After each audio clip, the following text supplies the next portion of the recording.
Hello मेरे प्यारे दोस्तों, कैसे आप सब लोग। मैं आपका फेवरेट पीके बाबा। तो यार दोस्तों, आज अपन पढ़ने वाले हैं कार्बन एंड इट्स कंपाउंड, यानी ये जो चैप्टर है बहुत ही प्यारा चैप्टर है और मैंने तो इसका प्यार से नाम रखा हुआ हिंदी में कालू और उसके दोस्त। तो आज carbon and its compound chapter को हम कंप्लीट करने वाले हैं, जिस कंप्लीशन में हम सभी कॉन्सेप्ट्स को कवर करेंगे, यानी एक छोटी सी छोटी पॉइंट भी हम नहीं छोड़ेंगे, यानी पूरा चैप्टर कवरेज। साथ के साथ हम उन क्वेश्चंस को भी प्रैक्टिस करेंगे जो बार बार एग्जाम में पूछे जा रहे हैं और आगे भी पूछे जाने वाले हैं, यानी कि most expected as well as PYQs भी हम इसमें डिस्कस करने वाले हैं। और ये सब चीजें होंगी टॉपिक वाइज, यानी कि हम एक एक टॉपिक को कवर करते चलेंगे, उस टॉपिक के अंदर जो भी क्वेश्चंस हैं वो प्रैक्टिस करते चलेंगे, फिर नेक्स्ट टॉपिक लेंगे। इस तरीके से हम पूरा चैप्टर कंप्लीट करने वाले हैं। तो this is all about me. ये मेरे बारे में लिखा हुआ है भाई, प्रवीण कुमार मेरा नाम है, मुझे प्यार से बच्चे पीके बाबा बुलाते हैं। IIT बॉम्बे से JRF, NIT जालंधर से MTech और IIT जबलपुर से BTech, और 8+ सालों का जो है मुझे टीचिंग एक्सपीरियंस है, जिसका फायदा आप सब लोगों को मिलने वाला है। तो यार हम इस चैप्टर में क्या क्या करने वाले, तो इस चैप्टर का जो पूरा का पूरा डिस्क्रिप्शन है, जो डिलीवरेबल्स है, मैं बता देता हूं। सबसे पहले अपन कार्बन का इंट्रोडक्शन करेंगे कि कार्बन है क्या भाई, कार्बन की क्या प्रॉपर्टीज होती है, कार्बन क्यों इतना इंपॉर्टेंट है जो हमें पढ़ना पड़ रहा है। फिर उसके बाद बॉन्डिंग कैसे होती है कार्बन में, यानी कोवेलेंट बॉन्डिंग। उसके बाद allotropes of carbon, versatile nature of the carbon के बारे में बात करेंगे, हाइड्रोकार्बन्स और होमोलोगस सीरीज और नोमेनक्लेचर, ये सारी पॉइंट्स अपन डिस्कस करने वाले हैं। फिर chemical properties of the hydrocarbons और कार्बन के जो कंपाउंड्स हैं उनके केमिकल प्रॉपर्टीज पढ़ेंगे, सोप्स पढ़ेंगे, डिटर्जेंट्स पढ़ेंगे और इन पर आए हुए क्वेश्चंस अपन सॉल्व करेंगे। तो यार सबसे पहले बात करते हैं अपन कार्बन की। तो कार्बन जो है ये एक एलिमेंट है जिसका एटॉमिक नंबर है 6 और जिसका मास नंबर है 12। यहां पर एटॉमिक नंबर जो है वो डायरेक्टली रिप्रेजेंट करता है कि इसके अंदर कितने नंबर ऑफ प्रोटॉन्स हैं, यानी यहां से आप एटॉमिक नंबर के बारे में अगर बात करेंगे तो this is representation of Z, यानी कि ये रिप्रेजेंट करता है एटॉमिक नंबर किसको, नंबर ऑफ प्रोटॉन्स, यानी यहां पर कितने प्रोटॉन्स है, 6 प्रोटॉन्स। न्यूट्रली किसी भी एलिमेंट में जितने नंबर ऑफ प्रोटॉन्स होते हैं, यानी कि यहां पर अगर मैं Z की जगह P लिख दूं तो ये नंबर ऑफ प्रोटॉन्स है, तो न्यूट्रली उतने ही इलेक्ट्रॉन भी होते हैं, यानी 6 प्रोटॉन 6 इलेक्ट्रॉन। अब हम न्यूट्रॉन्स के बारे में बात करें तो न्यूट्रॉन्स का फॉर्मूला होता है, जो मास नंबर है उसमें से अगर हम प्रोटॉन्स को माइनस कर दें, यानी मास जो है किसी भी एटम का, आप सब लोग जानते हैं वो किससे कंस्टिट्यूटेड होता है, प्रोटॉन्स प्लस न्यूट्रॉन्स है। तो प्रोटॉन को अगर माइनस कर देंगे तो मास में क्या बचेगा, सिर्फ न्यूट्रॉन बचेंगे। तो यहां पर मैं मास नंबर जो है मैं 12 कंसीडर करता हूं और प्रोटॉन जो है हमारे पास 6 है, तो यहां पर नंबर ऑफ न्यूट्रॉन्स भी क्या आ जाता है, 6। यानी ये पूरी कुंडली है कार्बन की। कार्बन के पास न्यूट्रली 6 इलेक्ट्रॉन है, 6 प्रोटॉन है और 6 ही न्यूट्रॉन है। कितना प्यारा है ना कार्बन। अब इसका जो अरेंजमेंट है कि इसका एटम किस तरीके का होता है वो यहां पर देखिए, इसके 6 जो प्रोटॉन्स है वो कहां पर बैठे, न्यूक्लियस में, और वो 6 न्यूट्रॉन्स भी न्यूक्लियस में ही होंगे। ठीक है, ये 6 प्रोटॉन्स है जो पॉजिटिवली चार्ज है, ये न्यूक्लियस में है, और वो 6 न्यूट्रॉन्स जो है वो भी किसमें है, न्यूक्लियस में है। और इलेक्ट्रॉन जो होते हैं वो ऑर्बिट्स में रहते हैं। आप सभी बच्चे बहुत बढ़िया तरीके से जानते हैं, बोहर का एक एटॉमिक मॉडल हमने पढ़ा था, उसने हर शेल के अंदर कितने मैक्सिमम इलेक्ट्रॉन्स भरे जा सकते हैं वो बताया था। तो यहां से जो इलेक्ट्रॉनिक कॉन्फ़िगरेशन आएगा हमारा, वो आएगा कि इलेक्ट्रॉन जो होते हैं K शेल में वो 2 होते हैं और L शेल में 4 होते हैं, क्योंकि टोटल नंबर ऑफ इलेक्ट्रॉन कितने, 6, तो 2 जो है वो तो किस में पहुंच जाएंगे, 2 इलेक्ट्रॉन्स पहुंच जाएंगे K शेल में, क्योंकि उसकी मैक्सिमम कैपेसिटी ही 2 है। फिर उसके बाद जो बचे हुए 4 इलेक्ट्रॉन्स हैं वो L शेल में पहुंच जाएंगे, यानी इसके इलेक्ट्रॉनिक कॉन्फ़िगरेशन क्या हो जाएगा, 2,4, यानी this will be the electronic configuration. अब इलेक्ट्रॉनिक कॉन्फ़िगरेशन ही इसकी केमिकल प्रॉपर्टीज डिसाइड करेगा। कैसे करेगा हम समझते हैं। तो यार अब देखो यार, ये जो कार्बन है, ये कार्बन बहुत इंपॉर्टेंट होता है, इसकी बहुत सारी प्रॉपर्टीज होती है जो अपन आगे पढ़ने वाले हैं कि इसके इलेक्ट्रॉनिक कॉन्फ़िगरेशन के बेसिस पर इसको क्या क्या प्रॉपर्टीज हैं।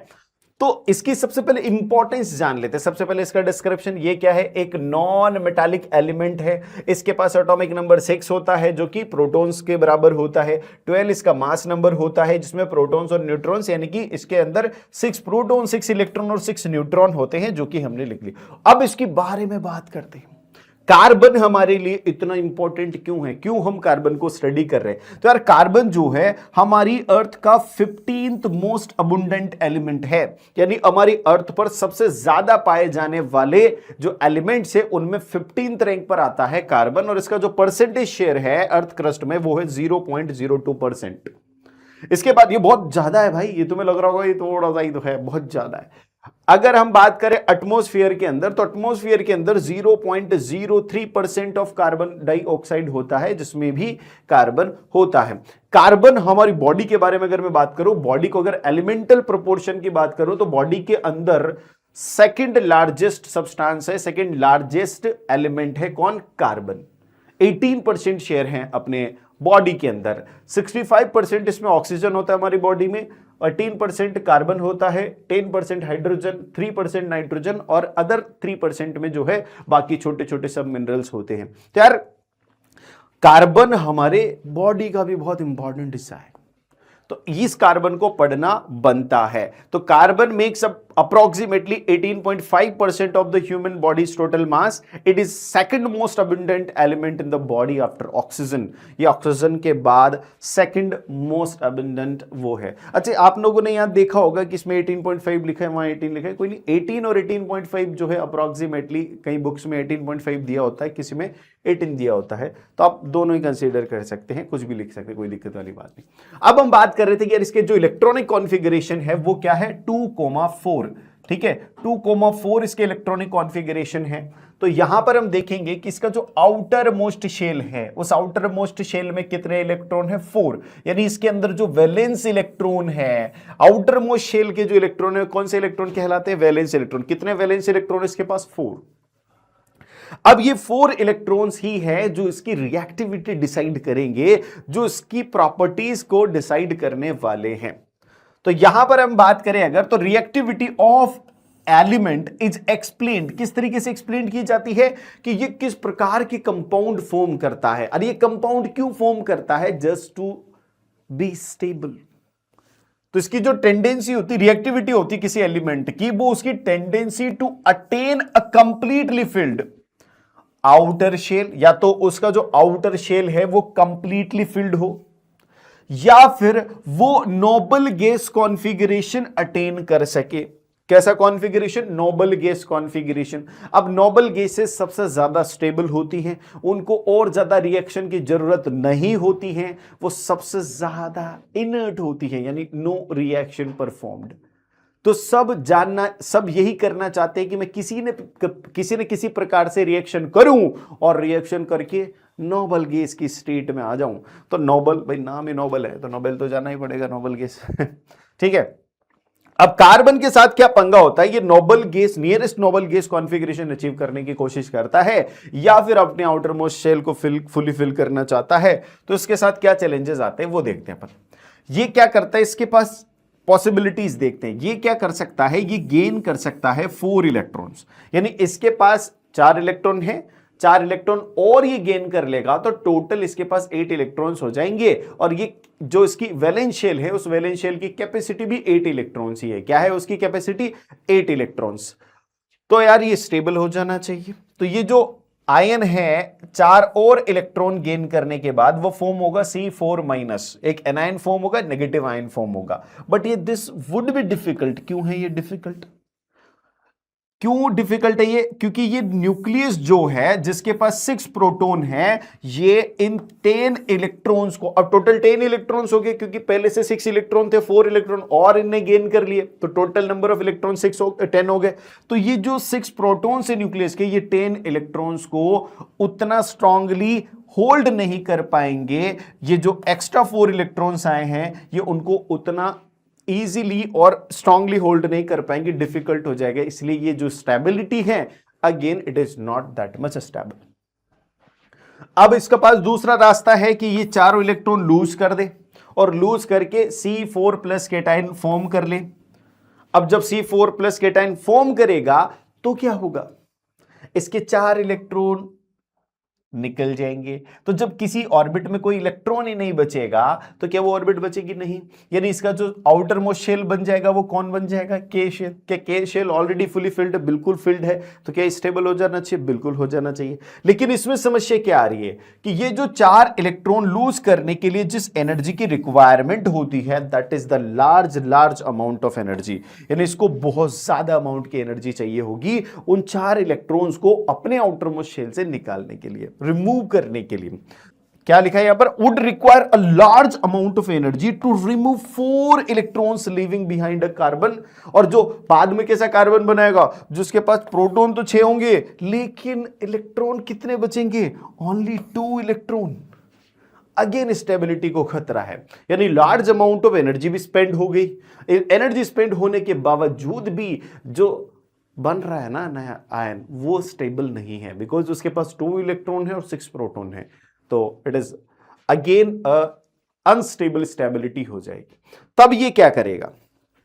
तब इसके जीवन में बहुत समस्याएं उत्पन्न हो जाएंगी और कार्बन बहुत दुखी हो जाएगा। एक समय की बात है कि ये कार्बन दोनों ऑप्शंस को ट्राई करने के बाद पहुंच गया, अब दोनों में काम नहीं बना, ना लूज करके बना ना गेन करके बना। तो बेचारा कार्बन चलते चलते चलते चलते नदी किनारे पहुंच गया। नदी किनारे बैठा हुआ था, नदी में पत्थर डाल रहा था, तभी इसने हाइड्रोजन को देखा। किसको देखा? हाइड्रोजन को। और देखते ही दिमाग में ख्याल आया, ओहो हाइड्रोजन से मेरा काम हो सकता है। बोले कैसे? इसने हाइड्रोजन को बुलाया और इसने हाइड्रोजन को बोला कि क्या तुम 3 और हाइड्रोजन ला सकते हो? टोटल मिलाकर 4 हाइड्रोजन। 4 हाइड्रोजन को बुलाया, चारों को अपने आसपास बिठाया। बीच में कौन बैठ गया? कार्बन। आसपास 4 हाइड्रोजन। अब कार्बन बोलता है कि सुनो हाइड्रोजन, अगर मुझसे किसी ने पूछा कि तुम स्टेबल हो तो मैं बोल दूंगा हां मैं स्टेबल हूं। हाइड्रोजन ने बोला अच्छा तुमने बोला और लोगों ने मान लिया कैसी बात करते हो? तो कार्बन ने बोला उसका तो जुगाड़ है मेरे पास। बोला कैसे? कि मैं जैसे ही बोलूंगा वो लोग मुझसे पूछेंगे कि भाई तुम्हारा ऑक्टेट कंप्लीट है क्या, क्या तुम्हारा आउटर मोस्ट फुल्ली फिल्ड है क्या, outermost shell fully filled है क्या? और वो पूछते ही मैं जवाब दूंगा कि हाँ।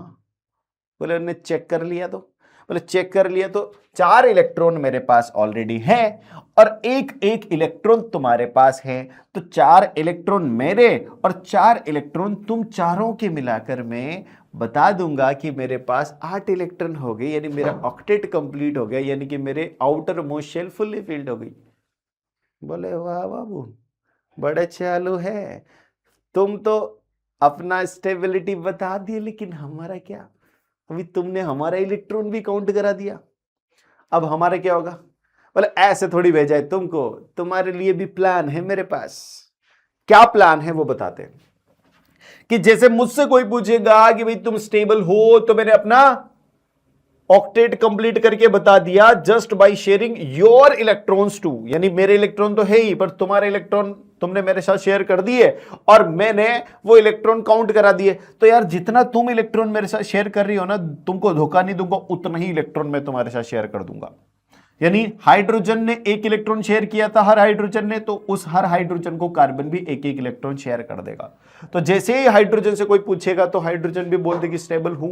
बोले outermost shell fully filled है क्या? बिल्कुल है कि आउटर मोस्ट शेल की कैपेसिटी 2 है, मेरे पास 2 इलेक्ट्रॉन है, एक वो अपना गिनाएगा और एक वो कार्बन का गिनाएगा। और इस प्रकार से जो है यहां पर फॉर्मेशन होगा। तो आप देख सकते हैं कि जो कार्बन के ऑर्बिट है उसमें भी इन्होंने शेयर करके क्या कर दिए 8 इलेक्ट्रॉन्स, और हाइड्रोजन के ऑर्बिट्स भी जो है उसमें भी आप इन्होंने 2-2 इलेक्ट्रॉन्स कर दिए। और ये जो बॉन्डिंग हो रही है ना हाइड्रोजन और कार्बन के बीच, इस प्रकार की बॉन्डिंग को कोवेलेंट बॉन्डिंग बोलते हैं।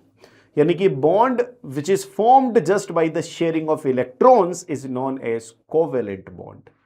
क्या कहलाएगा ये? Covalent bond. और यहां पर आयन फॉर्म होंगे ही नहीं क्योंकि किसी के इलेक्ट्रॉन कहीं नहीं गए हैं, सबके इलेक्ट्रॉन अपने अपने पास है। हाइड्रोजन के इलेक्ट्रॉन्स अपने पास है और कार्बन के इलेक्ट्रॉन्स अपने पास है। ना कार्बन ने किसी से इलेक्ट्रॉन गेन किया है, ना कार्बन ने कोई इलेक्ट्रॉन लूज किया है, और ना ही हाइड्रोजन ने गेन किया है और लूज किया है। यानी ये अपने अपने इलेक्ट्रॉन्स जस्ट शेयर कर रहे हैं एक्सचेंज नहीं कर रहे हैं और ना ही ट्रांसफर हो रहा है, तो नो आयन फॉर्मेशन। तो यहां पर कौन सा बॉन्ड बनेगा? Covalent bond. कोवेलेंट बॉन्ड क्या होता है? ये एक केमिकल बॉन्ड है जो दो atoms of same element, same element के साथ भी हो सकता है ये, और डिफरेंट एलिमेंट्स के एटम्स के बीच भी हो सकता है बाय शेयरिंग ऑफ इलेक्ट्रॉन्स। तो मेन और मेजर इंपॉर्टेंट चीज जो है वो है शेयरिंग ऑफ इलेक्ट्रॉन, जिससे क्या बनता है? Covalent bond. Are you getting my point? Covalent bond बहुत ही प्यारा बॉन्ड है। अभी हम इस प्रकार के बॉन्ड की कुछ जो कंडीशंस हैं कि ये कहां कहां बन सकता है वो समझते हैं। तो यार जो कंडीशंस होती है कोवेलेंट बॉन्ड के लिए, सबसे पहली कंडीशन है कि जो एटम कोवेलेंट बॉन्ड फॉर्म करेंगे that should be of non metallic character. यानी कैसे होने चाहिए? वो नॉन मेटालिक कैरेक्टर के होने चाहिए। The combining atom should have non metallic character. Non metallic character क्या होती है? यानी वो एटम्स नॉन मेटल कहलाते हैं जनरली जो इलेक्ट्रॉन सीकिंग होते हैं, यानी जिनके पास इलेक्ट्रॉन की कमी होती है, यानी जिनके आउटर मोस्ट शेल में 4 या 4 से ज्यादा इलेक्ट्रॉन होंगे। तो जिनके आउटर मोस्ट शेल में 4 या 4 से ज्यादा इलेक्ट्रॉन है, यानी 7 तक इलेक्ट्रॉन है, क्योंकि 8 हो जाएगा तो फिर वो नोबल गैस हो जाएगा, ठीक है ना। तो ऐसे जो एटम्स हैं, ऐसे जो एलिमेंट्स के एटम्स हैं, वो क्या करेंगे? वो कोवेलेंट बॉन्ड फॉर्म करेंगे।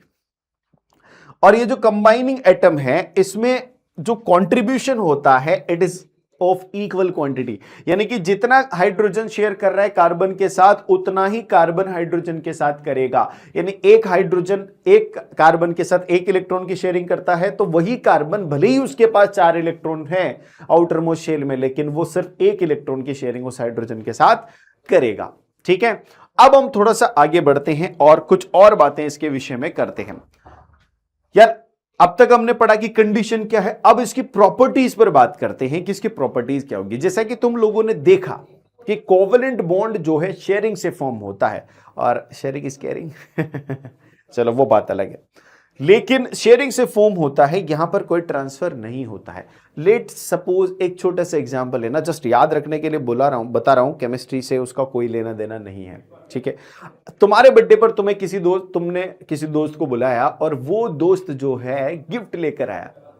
अब वो गिफ्ट तुमको देगा और उस गिफ्ट का तुम बढ़िया से इस्तेमाल करोगे, लेकिन क्या वो वापस ले सकता है? नहीं। बोले गिफ्ट है, ये ट्रांसफर होता है। यानी मैंने इसको लूज किया और मेरे दोस्त ने जिसका बर्थडे था उसने गेन कर लिया, सिंपल सा बात है। तो ये जो तुम्हारे बीच का रिश्ता है, ये कौन सा बॉन्ड है? Ionic bond. तुम्हें तो बर्थडे पर भी बुलाया जा रहा है। कौन सा बॉन्ड है? आयनिक बॉन्ड, जो किससे बना? ट्रांसफर से। लेकिन अभी स्कूल में तुम्हारे बगल में कोई दोस्त बैठा है, बोले भैया सुनो, 2 पेंसिल लाए हो क्या?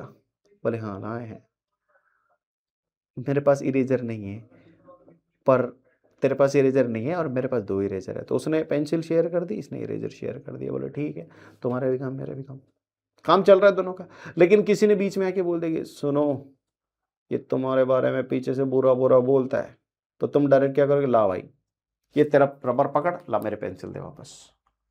बस रिश्ता खत्म। ज्यादा मजबूत नहीं होता शेयरिंग का रिश्ता क्योंकि हमने उसको गिफ्ट नहीं दिया है, ट्रांसफर नहीं हुआ है, वो सिर्फ शेयर हो रहा था। तो शेयरिंग का रिश्ता ज्यादा मजबूत नहीं होता है। तो जो कोवेलेंट कंपाउंड है हैव लो मेल्टिंग और लो बॉइलिंग पॉइंट, बिकॉज क्यों रखते हैं ये? क्योंकि इनके जो इंटर मॉलिक्यूलर फोर्सेस होते हैं, इनकी जो इनके मॉलिक्यूल्स है, जिनके बीच का जो फोर्स होता है, जिसको कोहेसिव फोर्स बोलते हैं, वो कोवेलेंट कंपाउंड में वीकर होता है as compare to the ionic compounds. Ionic compounds के कंपैरिजन में वो वीक होता है, और इसीलिए ये जो है इलेक्ट्रिसिटी को कंडक्ट भी नहीं करते, क्योंकि शेयरिंग हो रही है, कोई ट्रांसफर नहीं हो रहा। ट्रांसफर नहीं हो रहा तो ना आयन फॉर्मेशन होगा ना कुछ, तो नो आयन फॉर्मेशन।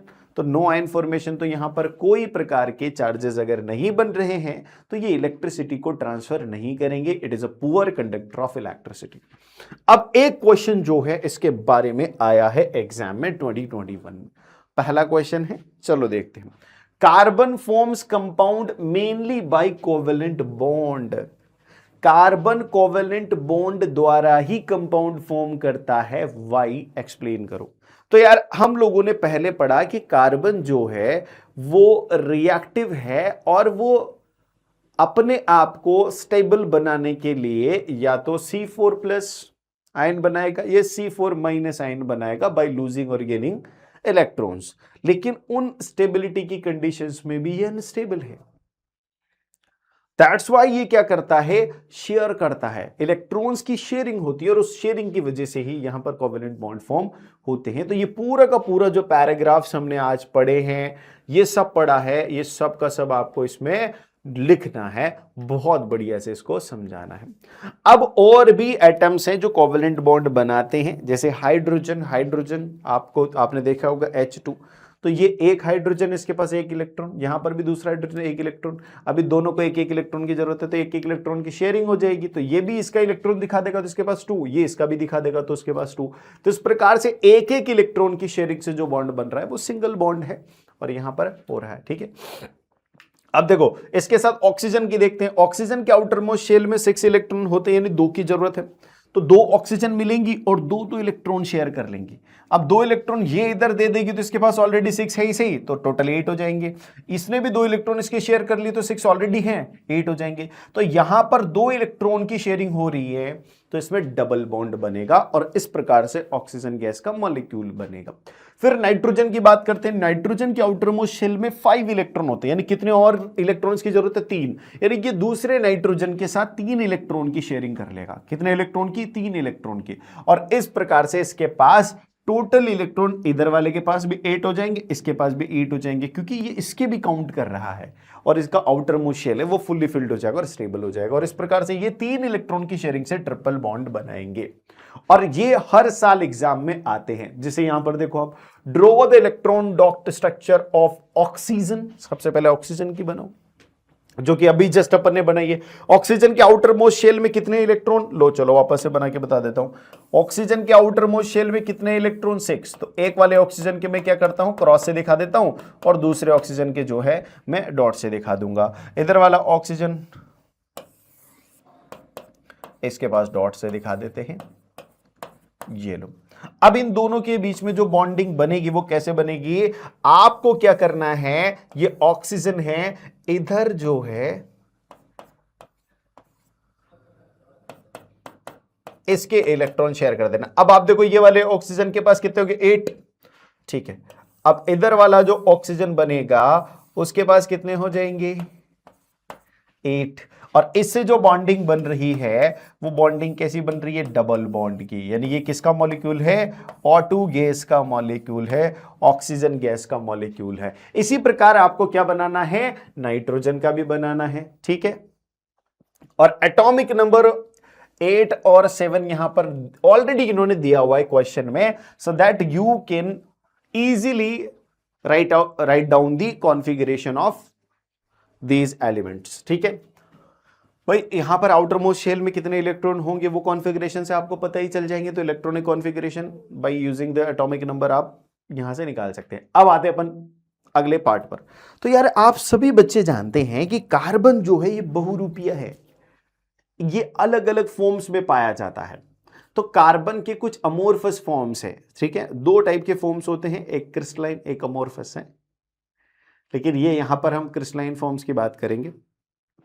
तो ये जो फॉर्म्स है, इन फॉर्म्स में कार्बन 3 टाइप से पाया जाता है, ठीक है, और वो होता है डायमंड, ग्रेफाइट और फ्लोरीन। तीनों को हम एक एक करके स्टडी करेंगे, उनकी प्रॉपर्टीज को समझेंगे। लेकिन सबसे पहले हम ये समझते हैं कि एलोट्रॉप्स क्या है। तो जब कोई एक एलिमेंट जो है वो 2 और मोर डिफरेंट फॉर्म्स में एग्जिस्ट करता है विद वेरिंग फिजिकल प्रॉपर्टीज, क्या वेरी करेगा, फिजिकल प्रॉपर्टीज, उनको हम बोलते हैं एलोट्रॉप्स। क्या बोलते हैं बच्चों, allotropes. The phenomena is known as allotropy, no doubt. Allotropes जो है, अब इनके पास जो मेन जो इनका प्रॉपर्टी है वो देखो, allotropes have same chemical properties. क्या सेम रहेगा इनका, केमिकल प्रॉपर्टीज तो सेम रहेंगे भैया। क्या डिफरेंट रहेगा, physical property, different physical properties but same chemical properties are called allotropes, ठीक है। But they have different physical property, ठीक है ना, तो फिजिकल प्रॉपर्टीज तो डिफरेंट रहेंगे। In the manner in which carbon atoms are bonded to one another, ठीक है, वो भी अलग बात है। एलोट्रॉप्स जो है same chemical properties but different physical properties, और manner in which carbon atoms are bonded to one another, ये सारी चीजें यहां पर अपन ने पढ़ ली है। अब हम आगे बढ़ते हैं। ये हम 3 यहां पर एलोट्रॉप पढ़ने वाले हैं। एक एलोट्रॉप है डायमंड, एक एलोट्रॉप है ग्रेफाइट, एक एलोट्रॉप है हमारे पास फुलेरीन्स। तो सबसे पहले अपन डायमंड को उठाते हैं। डायमंड जो है ये एक टेट्राहेड्रल अरेंजमेंट है। कौन सा अरेंजमेंट है? टेट्राहेड्रल अरेंजमेंट कार्बन का। आप यहां पर देख सकते हैं, दिस इज द अरेंजमेंट जिसकी तरीके से डायमंड के अंदर कार्बन होता है। यानी एक कार्बन 4 अलग अलग कार्बन से जुड़ा हुआ है। यानी कार्बन के पास वैलेंस इलेक्ट्रॉन कितने? 4। चारों के चारों इलेक्ट्रॉन एक दूसरे कार्बन से जुड़े हुए हैं। ठीक है, यानी कि यहां पर बॉन्डिंग अच्छे से हो रखी है। तो ये 3 डायमेंशनल स्ट्रक्चर है जो कि डायमंड को हार्डेस्ट सब्सटेंस बनाती है। Very very important. डायमंड जो है अभी तक का जो नोन और फाउंड हार्डेस्ट सब्सटेंस कहलाता है। इसमें एक कार्बन 4 अलग अलग कार्बन से जुड़ा होता है। हाई डेंसिटी और नेटवर्क स्ट्रक्चर होता है इसका, जिसकी वजह से ये हार्ड होता है। इसके पास कोई फ्री इलेक्ट्रॉन नहीं होता। ध्यान से समझना यहां पर, इसके पास कोई फ्री इलेक्ट्रॉन नहीं होता क्योंकि इसके पास जितने इलेक्ट्रॉन है सभी दूसरे कार्बन से बाउंडेड है। तो यहां पर कोई फ्री इलेक्ट्रॉन नहीं है। हैंस ये बैड कंडक्टर होगा किसका? इलेक्ट्रिसिटी का। यानी इलेक्ट्रिसिटी का बैड कंडक्टर है because it does not have any free electron. और इसका इस्तेमाल इसका जो यूज है वो मार्बल को कट करने, ग्रेनाइट को कट करने और ग्लास को कट करने में किया जाता है। तो these are the properties and, और बोल सकते हैं इसकी कैरेक्टरिस्टिक्स। अब हम बात करते हैं नेक्स्ट एलोट्रॉप जिसका नाम है ग्रेफाइट। ग्रेफाइट एक 2 डायमेंशनल सीट लाइक यानी कि लेयर्ड स्ट्रक्चर है। आप देख सकते हैं यहां पर ये एक शीट ऊपर है, फिर दूसरी शीट, फिर तीसरी शीट, ये लेयर्ड शीट लाइक स्ट्रक्चर है।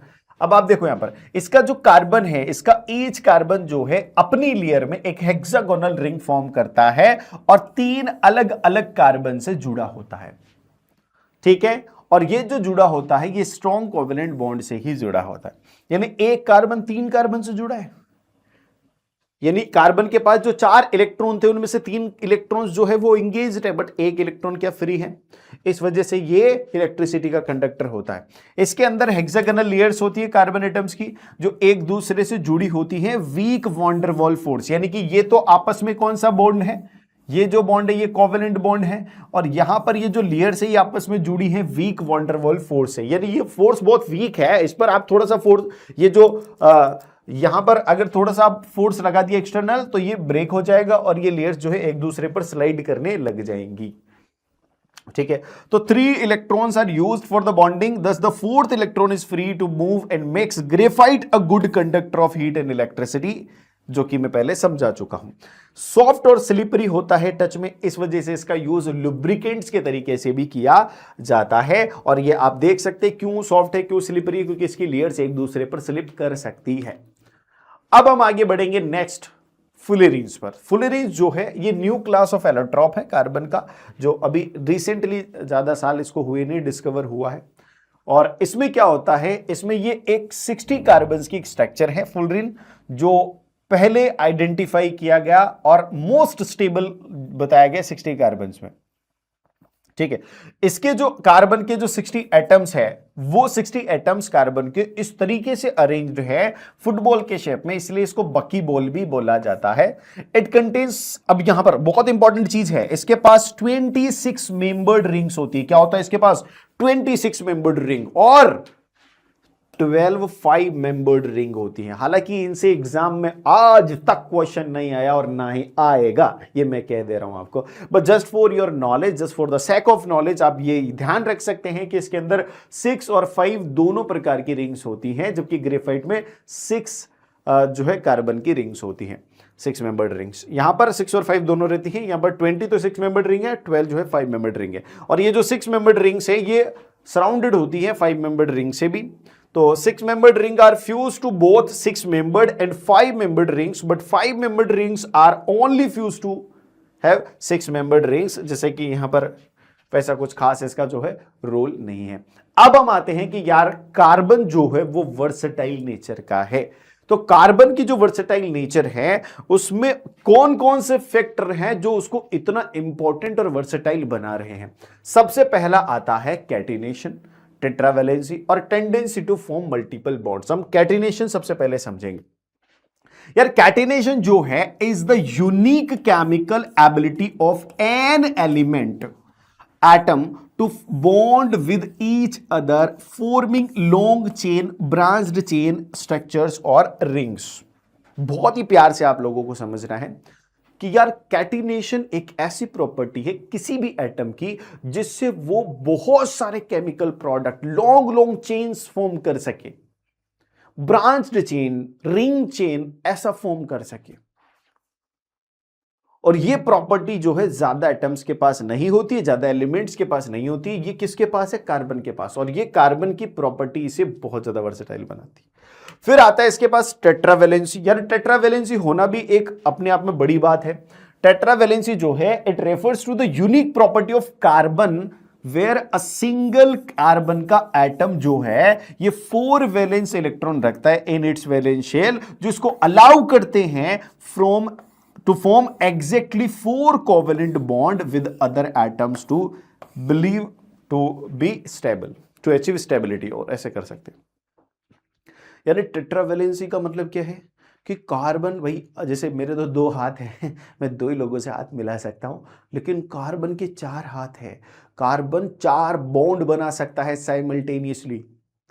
तो यार ये टेट्रावैलेंसी जो है, कैसे ज्यादा भी बॉन्ड बनाए जा सकते हैं, एक एटम नहीं, मैक्सिमम है। तो 4 बॉन्ड बना सकता है कार्बन, और ये इसकी बहुत ही प्यारी बात है। अब हम बात करेंगे यार, नेक्स्ट पार्ट है इसका, वो है tendency to form multiple bonds. तो यार मल्टीपल बॉन्ड्स फॉर्म करने की टेंडेंसी जो है वो कार्बन के पास है, और ये जो है स्टेबल मल्टीपल बॉन्ड्स फॉर्म करता है। इसका कारण है इसका स्मॉलर साइज।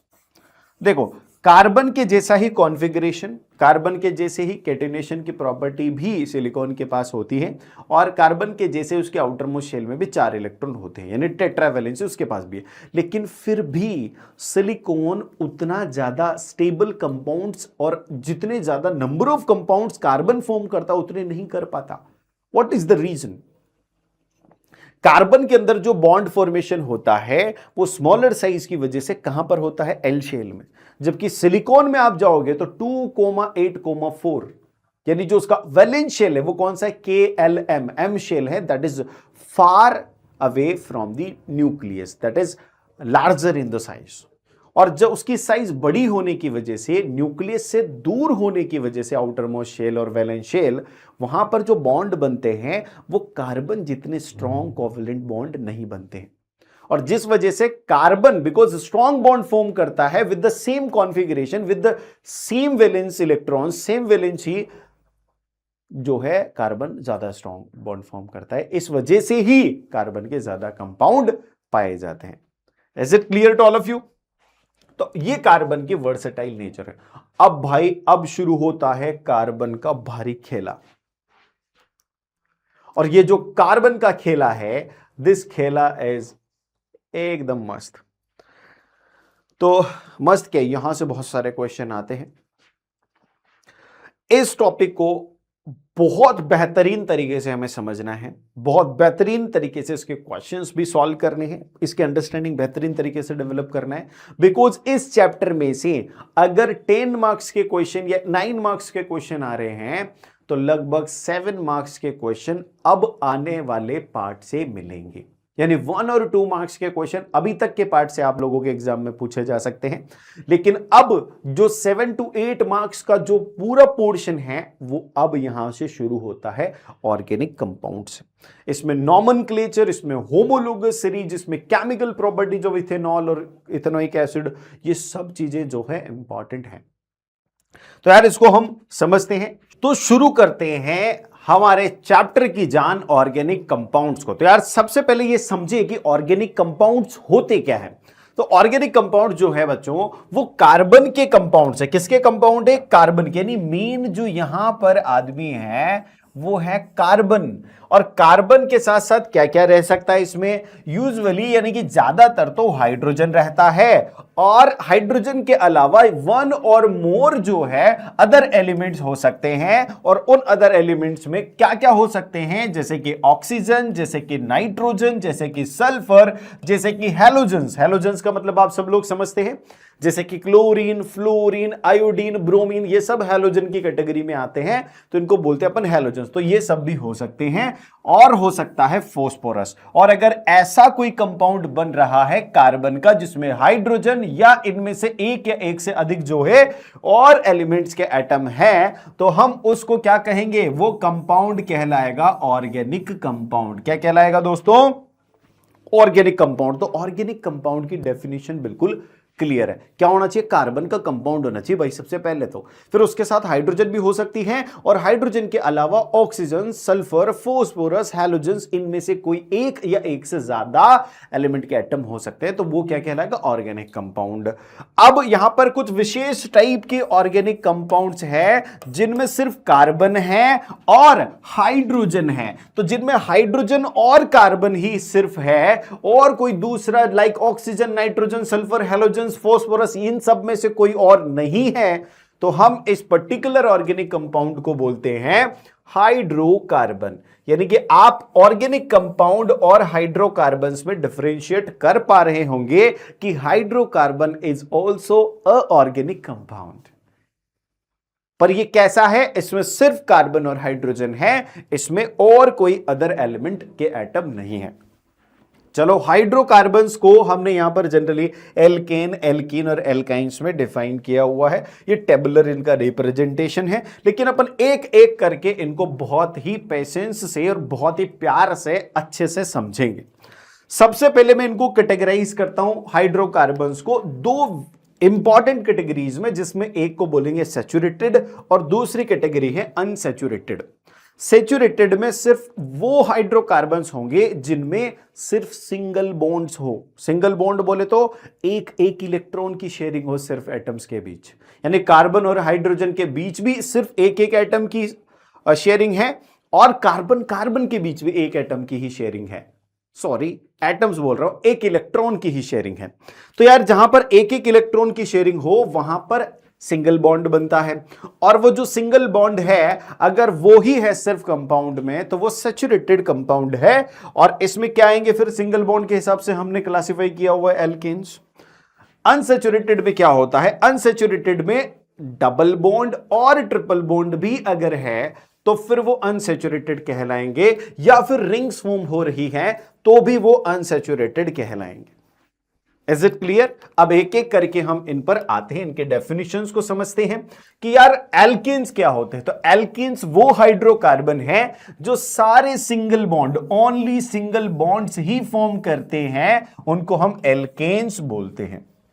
इनका स्ट्रक्चर कैसा होता है? जैसे मैं यहां पर एक कार्बन का एल्केन बनाऊं तो यहां पर देख सकते हैं ये एक कार्बन चार अलग अलग जगह इलेक्ट्रॉन शेयर करके यहां पर हाइड्रोजन के साथ बॉन्ड बना रहा है, लेकिन यहां पर शेयरिंग एक ही इलेक्ट्रॉन की, इसलिए सारे बॉन्ड कैसे हैं? Single bond. इसका जो जनरल फॉर्मूला होता है वो क्या होता है? CN, यानी जितने नंबर ऑफ कार्बन्स होंगे हाइड्रोजन के नंबर उसके डबल में +2 होंगे। यानी कि अगर एक कार्बन है तो हाइड्रोजन का नंबर क्या होगा? उसका डबल। तो एक का डबल कितना होगा? 2 + 2 यानी 4। यानी कि अब अगर हम बात करें यहां पर 2 कार्बन्स की, तो 2 कार्बन का एल्केन कैसे बनेगा? क्योंकि N की जगह 2 है। ध्यान से समझे, 2 कार्बन का एल्केन कैसे बनेगा? क्योंकि N की जगह 2 है, तो हाइड्रोजन क्या हो जाएंगे? 2 का डबल कितना? 4 + 2, यानी कि यहां पर C2H6 हो जाएगा। यानी 2 कार्बन का जो एल्केन है वो क्या हो जाएगा? C2H6। ये इसका जनरल फॉर्मूला है।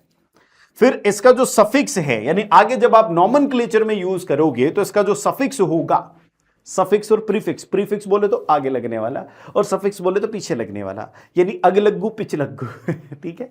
तो ये सफिक्स जो है वो होता है ANEN। ठीक है, अभी हम एग्जैक्ट करके एक एक करके सारी चीजें समझेंगे। यहां पर कई बार बहुत ही प्यारा सा क्वेश्चन आता है कि नंबर ऑफ बॉन्ड्स बताने हैं। तो अगर मैं यहां पर आपको बताऊं तो जितने कार्बन होते हैं ना दोस्तों उतने -1, जैसे मान लो 3 कार्बन है तो ये 3 कार्बन देखो आप 1 2 3, 3 कार्बन आपस में कार्बन कार्बन कितने बॉन्ड बना रहे? 2। अगर ऐसे 4 कार्बन होते तो आप देखो 4 कार्बन में कार्बन कार्बन बॉन्ड कितने? 1 2 3, यानी जितने कार्बन उनमें से एक कम, जितने कार्बन उनमें से एक कम सिंगल बॉन्ड्स होंगे किसके बीच? कार्बन कार्बन के। तो ये तो हो गया कार्बन कार्बन के बॉन्ड्स। फिर हाइड्रोजन, भैया हाइड्रोजन तो जितनी होंगी ना, जैसे एक हाइड्रोजन है तो एक बॉन्ड, दो हाइड्रोजन है तो दो बॉन्ड, तीन हाइड्रोजन है तो तीन बॉन्ड, चार हाइड्रोजन है तो चार बॉन्ड, यानी जितने हाइड्रोजन अटैच्ड होंगे उतने ही सिंगल बॉन्ड्स जो है वो फॉर्म होने वाले हैं। यानी यहां पर अगर हाइड्रोजन का नंबर 2n+2 है तो यहां पर आप समझेंगे कि नंबर ऑफ बॉन्ड्स कितने बना रहे हाइड्रोजन, 2n+2 बना रहे। तो अगर मैं सारों को सम कर दूं, सबको एक साथ कैलकुलेट कर लूं, तो मेरे पास अगर n कार्बन का कोई एल्केन है तो उसके अंदर जो बॉन्ड्स बनेंगे वो बनेंगे 3n+2। जैसे कि इसी को वेरीफाई कर लेते हैं, हम काउंट कर सकते हैं 1 2 3 4, यहां पर कितने बॉन्ड्स है, 4 बॉन्ड्स है। कितने कार्बन है, एक कार्बन, तो यहां पर एक कार्बन पुट करूंगा इनकी जगह, तो 3 × 1 क्या हो जाएगा, 3 + 1 4, यानी अगेन आंसर इज करेक्ट। अगर मैं यहां 2 कार्बन का बात करूं तो 2 कार्बन होने का मतलब है n की वैल्यू 2, तो यहां पर 3 × 2 कितना हो जाएगा, 6 + 1 7, यानी कि 7 नंबर ऑफ बॉन्ड्स बनेंगे। और सारे के सारे कैसे होंगे, सिंगल बॉन्ड, क्योंकि एल्केन में सभी के सभी सिंगल बॉन्ड्स होते हैं। अब हम बात करेंगे नेक्स्ट पार्ट की, जो है हमारा एल्कीन्स। अब एल्कीन्स क्या होता है इसको समझते हैं। ये ऐसे हाइड्रोकार्बन हैं जिनके अंदर एक या एक से ज्यादा, वन और मोर यानी कि वन और उससे ज्यादा डबल बॉन्ड्स होगी। सिंगल बॉन्ड्स तो होंगी लेकिन वन और मोर डबल बॉन्ड्स प्रेजेंट होंगे। हमारी बुक के अंदर क्लास 10th में एनसीईआरटी में सिर्फ एक ही डबल बॉन्ड का बात किया हुआ है, यानी हम जो भी यहां पर एल्कीन्स पढ़ेंगे उन एल्कीन्स के अंदर ओनली 1 डबल बॉन्ड होगा, उन एल्काइंस के अंदर ओनली 1 ट्रिपल बॉन्ड होगा, यानी मोर पर हम जा नहीं रहे। लेकिन डेफिनेशन वाइज एक से ज्यादा भी हो सकते हैं, उनको हम क्या कहेंगे दोस्तों, एल्कीन्स। यहां पर पहला एल्कीन देखो। अच्छा एक बात बताओ, क्या सिंगल कार्बन का एल्कीन हो सकता है? क्या एक कार्बन से एल्कीन बन सकता है? बिल्कुल नहीं, क्योंकि एक कार्बन है तो हाइड्रोकार्बन बनाने के लिए उसे हाइड्रोजन के साथ ही अटैच होना पड़ेगा भाई। अब हाइड्रोजन के साथ बॉन्ड सिर्फ सिंगल बनाया जा सकता है, क्यों? क्योंकि हाइड्रोजन के साथ शेयर करने के लिए सिर्फ एक ही इलेक्ट्रॉन अवेलेबल है। कार्बन के पास तो ज्यादा है लेकिन हाइड्रोजन के पास तो नहीं है ना, और शेयरिंग इक्वल होगी, यानी कभी भी सिंगल कार्बन का जो है वो एल्कीन नहीं बन सकता, ये पॉसिबल ही नहीं है। तो यहां पर एटलीस्ट 2 कार्बन होने जरूरी हैं। तो आप देख सकते हैं कि एल्कीन का स्ट्रक्चर किस प्रकार का होगा। अब इसका जनरल फॉर्मूले की अगर मैं बात करूं तो इसका जनरल फॉर्मूला होता है कि जितने नंबर ऑफ कार्बन है हाइड्रोजन के नंबर उससे डबल होंगे। पहले क्या था, डबल में +2 था, अभी डबल होगा सिर्फ। तो यहां पर अगर मैं बात करूं तो आप देख सकते हैं 2 कार्बन है, यानी 2 कार्बन है, तो हाइड्रोजन कितने, 1 2 3 4, यानी 2 कार्बन 4 हाइड्रोजन। यहां पर फॉर्मूले से वेरीफाई करो, अगर 2 कार्बन होगा तो हाइड्रोजन क्या हो जाएगा, उसका डबल 4 हाइड्रोजन। अगर यहां पर 3 कार्बन है तो उसका डबल 6 हाइड्रोजन। ठीक है, तो 3 कार्बन का अगर एल्कीन बनाएंगे तो वो ये बनेगा। इसका भी सफिक्स होता है ईन। सफिक्स जो है आप सब लोग समझते हैं, पचलग्गू होता है। फिर नंबर ऑफ बॉन्ड्स यहां पर हम करते हैं। देखो यहां पर हम जो बात करेंगे वो एटलीस्ट 1 डबल बॉन्ड होना चाहिए, और हम सिर्फ उन्हीं कंपाउंड्स की बात करेंगे हमारे चैप्टर में जिनमें एक डबल बॉन्ड है। तो हम देखेंगे कि चाहे डबल बॉन्ड हो या सिंगल बॉन्ड हो, बॉन्ड्स तो हमेशा, अगर मान लो मैं 3 कार्बन लेता हूं तो इसको चाहे मैं सिंगल रखूं या डबल रखूं, बॉन्ड्स तो 2 ही बन रहे हैं। यानी जितने कार्बन उसमें एक कम बॉन्ड्स बन रहे हैं, तो यहां पर कार्बन कार्बन बॉन्ड्स कितने हो जाएंगे, n-1, जितने कार्बन उतने एक कम। और हाइड्रोजन सारे सिंगल बॉन्ड बनाता है, लेकिन जितने हाइड्रोजन उतने बॉन्ड, तो हाइड्रोजन कितने हो जाएंगे 2n, तो यहां पर 2n, तो इसको जब आप प्लस करोगे तो हो जाएगा 3n-1। यानी अगर मैं बात करूं नंबर ऑफ बॉन्ड्स यहां पर कितने बनेंगे 2 कार्बन में, तो चेक कर लो, तो 3 × 2 कितना हो गया, 6 - 1 5, यानी 5 बॉन्ड्स है। देखो 1 2 3 4 5, जिसमें एक डबल बॉन्ड है, बाकी के सारे सिंगल बॉन्ड, यानी 1 double bond and rest single bonds. ये बॉन्ड्स कैलकुलेट करने की आप लोगों को फॉर्मूला मैंने बताया।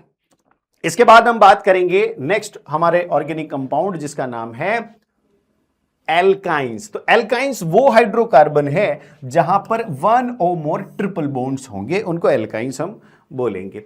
एल्काइंस का स्ट्रक्चर कैसा होगा ये भी आप देख सकते हैं कि यहां पर डबल और ट्रिपल बॉन्ड जो है सिंगल कार्बन में नहीं बन सकता, तो यहां पर एटलीस्ट 2 कार्बन होना जरूरी है। तो यहां पर आप देखेंगे तो ये 2 कार्बन का यहां पर स्ट्रक्चर है जिसमें हाइड्रोजन भी है और कार्बन भी है। अब इसका जो केमिकल फॉर्मूला है वो है जितने कार्बन है उसका डबल -2, यानी हाइड्रोजन कितने होंगे, जितने नंबर ऑफ कार्बन है उससे डबल और उसमें से -2। यानी अगर मैं बोलूं कि 3 कार्बन का मुझे एल्काइन बनाना है तो 3 कार्बन का डबल क्या हो जाएगा, 6 -2, यानी यहां पर बनेगा C3H4। आप इस जनरल फॉर्मूले से, इस केमिकल फॉर्मूले से इनके फॉर्मूले बना सकते हैं।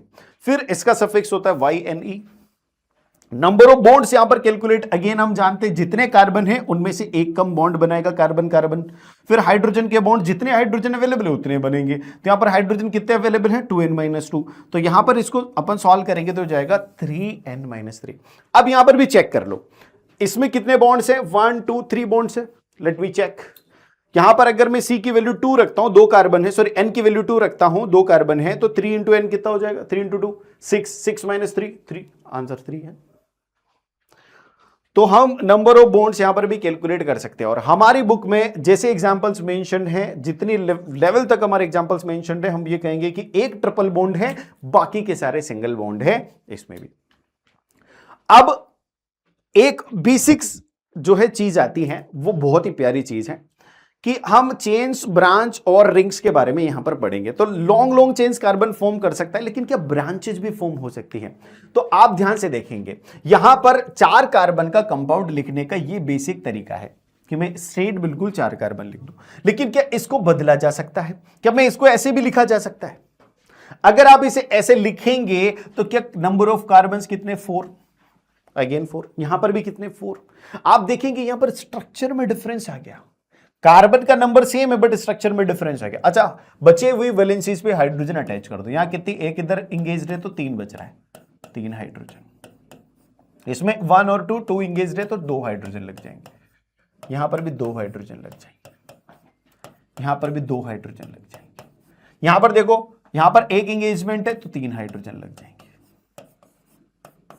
यहां पर 3 इंगेजमेंट है तो सिर्फ 1 हाइड्रोजन लगेगा। यहां पर एक इंगेजमेंट है तो 3 हाइड्रोजन लगेंगे।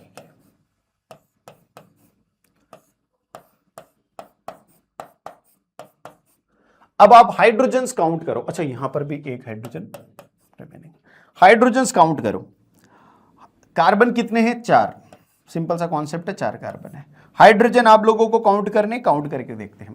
यहां पर 1 2 3 और 3 6, फिर यहां पर 2 और 2 4, तो 6 और 4 कितने हो गए, 10। यहां पर काउंट करो, ये कितने, 3, ये कितने, 3, ये कितने, 3, तो 3 3 9 और ये 1 10। अच्छा, स्ट्रक्चर तो चेंज हो गया, लेकिन किंतु परंतु नंबर ऑफ कार्बन्स और नंबर ऑफ हाइड्रोजन सेम है, यानी same chemical formula, different structure but same chemical formula. और ऐसी ही सिचुएशन को हम बोलते हैं ज्योमेट्रिक आइसोमर। तो यहां पर वही चीज लिखी हुई है, both have same structure, same chemical formula but different structure. Chemical formula क्या है, C4H10। Such compounds with identical molecular formula but different structures are called as structural या geometric isomer। क्या कहलाएंगे, स्ट्रक्चरल आइसोमर या ज्योमेट्रिक आइसोमर ये कहलाते हैं। तो यहां पर आप देखेंगे कि सेम कंपाउंड को ब्रांच्ड वे में भी लिखा जा सकता है, और वो ऐसी ब्रांच्ड कंपाउंड जो सेम केमिकल फॉर्मूला रखते हैं वो क्या कहलाते हैं, आइसोमर कहलाते हैं। आगे बढ़ते हैं, थोड़ा सा इस पर जो क्वेश्चंस आए हुए हैं उन पर बात करते हैं। देखो, ये क्वेश्चन, ये पार्ट जो है बहुत इंपॉर्टेंट है, कई बार इससे क्वेश्चन आया है। तो ये क्वेश्चन जो है 11 में आया, 14 में आया, 15 में आया, 16 में आया, और ऐसा ही सिमिलर क्वेश्चन 24 और 25 में भी आया है, लेकिन सेम नहीं है, सिमिलर है। चलो देखते हैं उसको भी।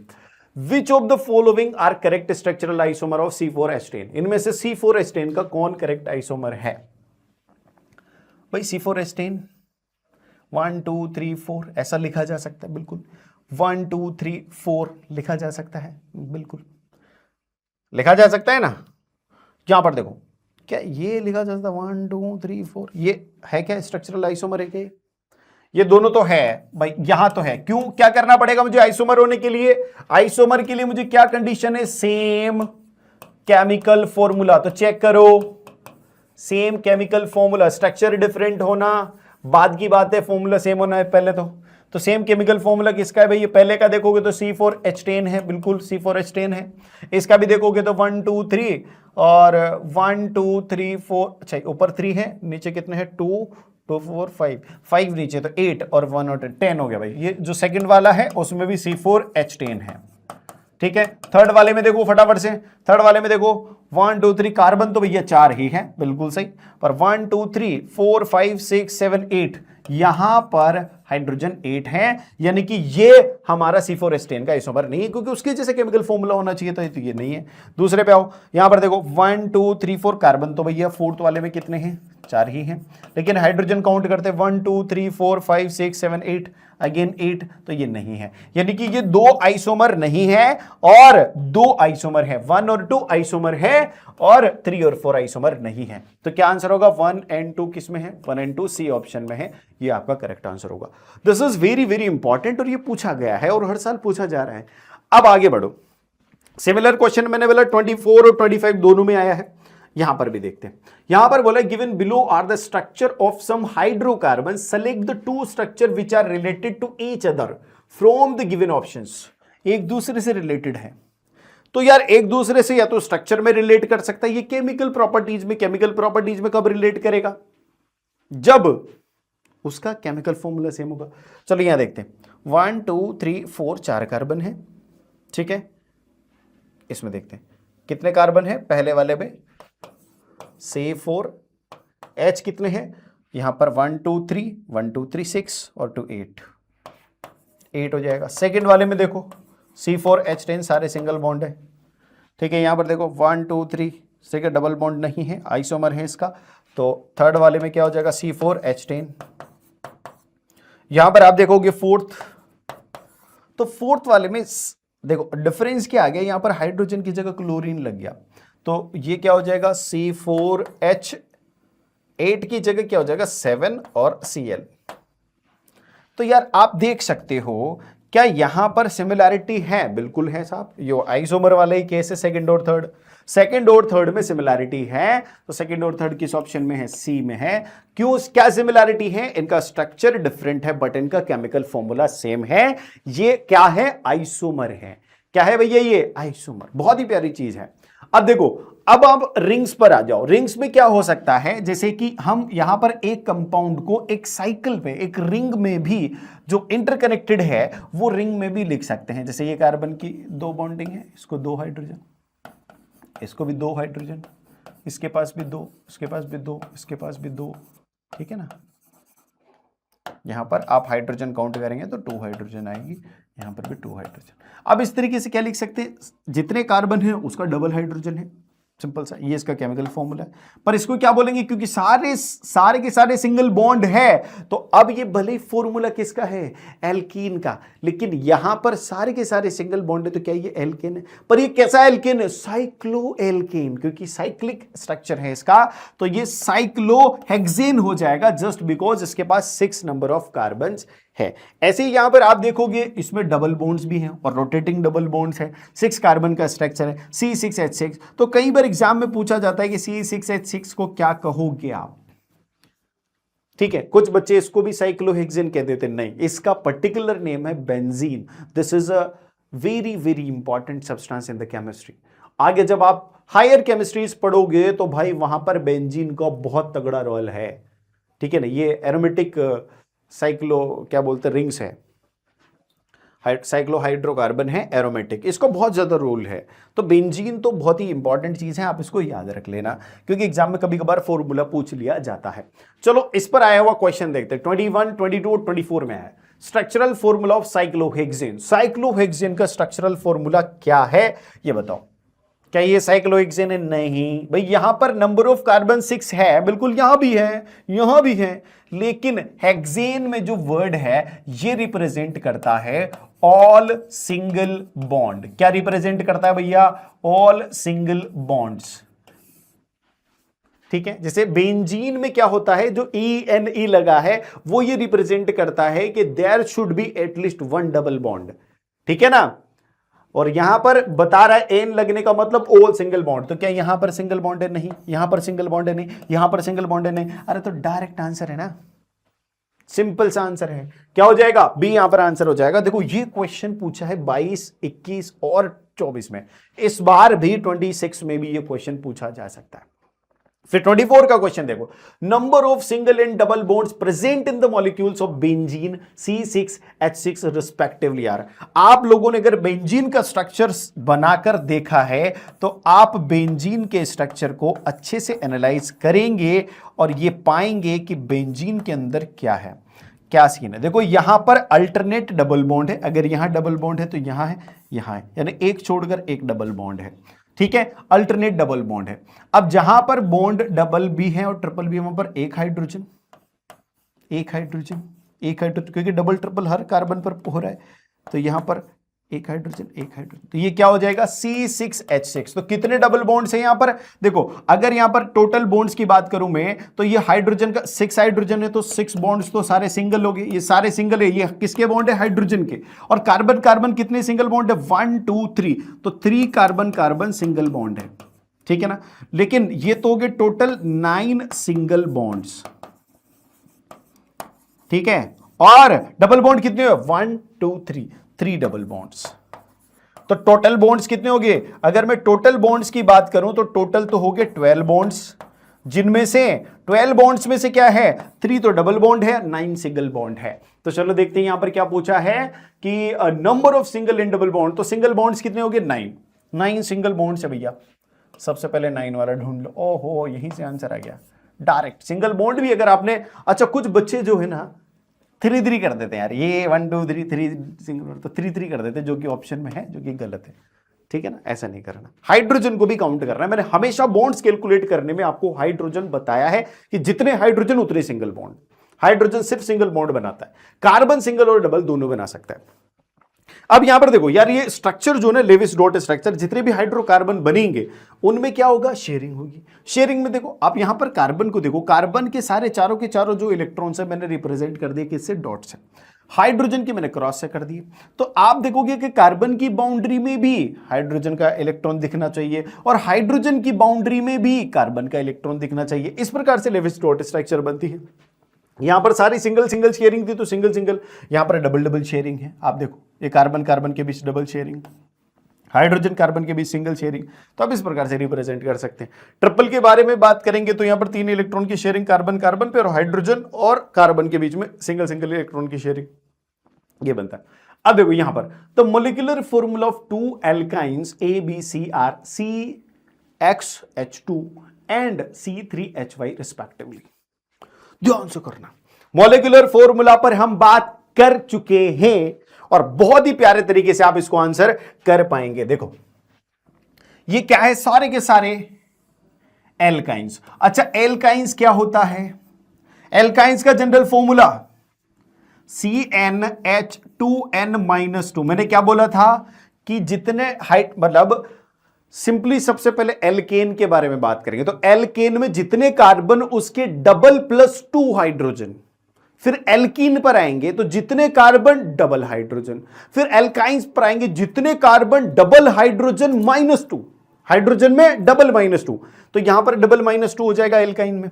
अभी अगर आप यहां पर कंपेयर करते हैं कि मैं CX रखता हूं और H2 रखता हूं, तो आप ध्यान से समझे, ध्यान से समझे। अगर यहां X है तो यहां पर होना क्या चाहिए था? फॉर्मूला वाइज 2x, यानी इसका डबल -2 होना चाहिए था। और ये किसके बराबर है? इस 2 के बराबर, यानी 2x - 2 = 2। तो ये 2 इधर जाएगा तो क्या हो जाएगा? 2x बरोबर 2 + 2 4 और x बरोबर क्या आ जाएगा? 2। यानी यहां पर आपका आंसर क्या हो जाएगा? x का 2। भाई x की वैल्यू तो आ गई 2। फिर देखो बी में, देखो बी में क्या है? C3Hy। अब y देखो, अगर ये भी एल्काइन है तो मुझे क्या करना पड़ेगा? जितने यहां पर कार्बन है उसके डबल हाइड्रोजन, डबल -2, तो क्या हो जाएगा? C3H6 -2 क्या हो जाएगा? 4, यानी y बिकम्स 4। तो आपका x बिकम्स 2 और y बिकम्स 4। ये तो आंसर आ गया ए का। Write the names of A and B. अब ये जो नाम लिखने का कार्यक्रम है ना, ये अभी मैं आप लोगों को सिखाने वाला हूं, चिंता ना करो, ठीक है। बहुत सारे नाम सीखेंगे नॉमेनक्लेचर में, उससे भी बहुत सारे क्वेश्चन आते हैं। अब क्वेश्चन है, draw the electron dot structure of ethyne. Ethyne का इलेक्ट्रॉन डॉट स्ट्रक्चर, इथाइन क्या होता है समझो। इथाइन, सबसे पहले तो यार नाम में बड़ी तकलीफ है तुम लोग को। इथाइन का मैं स्ट्रक्चर बता देता हूं, जो 2 कार्बन का, एक कार्बन को, अभी जब बात चल ही गई है मेरे प्यारे दोस्तों, तो मैं आप लोगों को एक छोटी सी एबीसीडी बता देता हूं। यहीं पर शुरू कर लेते हैं अपन। हमारे पास लगभग 6 कार्बन तक हम चलते हैं। अगर काउंटिंग आपको केमिस्ट्री की काउंटिंग, ऑर्गेनिक केमिस्ट्री की काउंटिंग सीखनी है तो कैसे होगा देखो। एक कार्बन को आप बोलोगे मैथ, 2 कार्बन को आप बोलोगे एथ, 3 कार्बन को आप बोलोगे प्रॉप, और 4 कार्बन को आप बोलोगे ब्यूट, 5 कार्बन को आप बोलोगे पेंट, और 6 कार्बन को आप बोलोगे हेक्स। खत्म। हेप्ट, ऑक्ट, नॉन डेक, ये सब भी होता है, लेकिन तुम्हारे 6 कार्बन से ऊपर कभी भी एग्जाम में क्वेश्चन नहीं आएगा। ठीक है। अब देखो यहां पर क्या पूछा, इथाइन। देखो मैंने आप लोगों को बताया था कि जो एल्काइंस होते हैं उनका सफिक्स होता है इथाइन, उनका सफिक्स होता है आइन, YNE। तो आगे का नंबर ऑफ कार्बन को रिप्रेजेंट करता है। तो कितने कार्बन होंगे, 2 कार्बन। और क्या होगा, यहां से एल्काइन। यहां से क्या समझ में आया, एल्काइन। यहां से क्या समझ में आया, नंबर ऑफ कार्बन्स 2। एल्काइन का जनरल फॉर्मूला क्या होता है, जितने कार्बन उसका डबल -2 हाइड्रोजन। तो कार्बन कितने हैं हमारे पास, 2 कार्बन है, तो हाइड्रोजन क्या हो जाएगा, इसका डबल -2, तो क्या हो जाएगा, C2H2 हो जाएगा क्या। तो ये हो गया इथाइन का स्ट्रक्चरल फॉर्मूला। अच्छा, इसका इलेक्ट्रॉन डॉट स्ट्रक्चर बनाना है। अरे भैया, अब यहां से केमिकल फॉर्मूला के इलेक्ट्रॉन डॉट स्ट्रक्चर, कितने कार्बन है, 2 कार्बन। 2 कार्बन के बीच में क्या होना चाहिए, ट्रिपल बॉन्ड। ठीक है, और एक हाइड्रोजन है दोनों के साथ। कैसे करोगे, यहां पर ये जो कार्बन है इसके गोले में 3, इसके गोले में भी 3।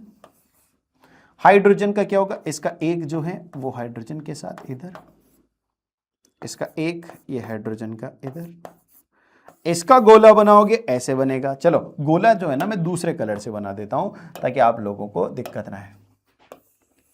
इसका गोला बनाओगे ऐसे बनेगा, इसका गोला बनाओगे ऐसे बनेगा, इसका गोला बनाओगे ऐसे बनेगा, 6 to 8।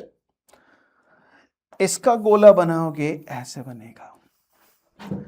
शेयरिंग कितने की है, 3 इलेक्ट्रॉन की तो ट्रिपल बॉन्ड, 1 इलेक्ट्रॉन की तो सिंगल बॉन्ड। बन गया इलेक्ट्रॉन डॉट स्ट्रक्चर। फिर list 2 differences between the properties exhibited by covalent compound and ionic compounds. अभी हम आप लोगों को ये बताएंगे कि कोवेलेंट कंपाउंड क्या है। वैसे बता दिया है, आप सब लोग जानते हैं कि यहां पर बॉइलिंग और मेल्टिंग पॉइंट का अंतर होता है, स्ट्रेंथ का अंतर होता है कि आयनिक कंपाउंड ज्यादा स्ट्रॉन्गर होते हैं as compare to the covalent compound. तो आपको 2 ही डिफरेंस लिखने थे, एक तो BPMP यानी मेल्टिंग पॉइंट, बॉइलिंग पॉइंट जो कम है कोवेलेंट कंपाउंड का, दूसरा स्ट्रॉन्गनेस या फिर आप लिख सकते हो हार्डनेस, मजबूती, स्ट्रेंथ। ठीक है ना, ज्यादा स्ट्रॉन्ग होते हैं, यूं लिख सकते हो। अब बात करेंगे homologous series. This is the favourite most topic of CBSE, homologous series.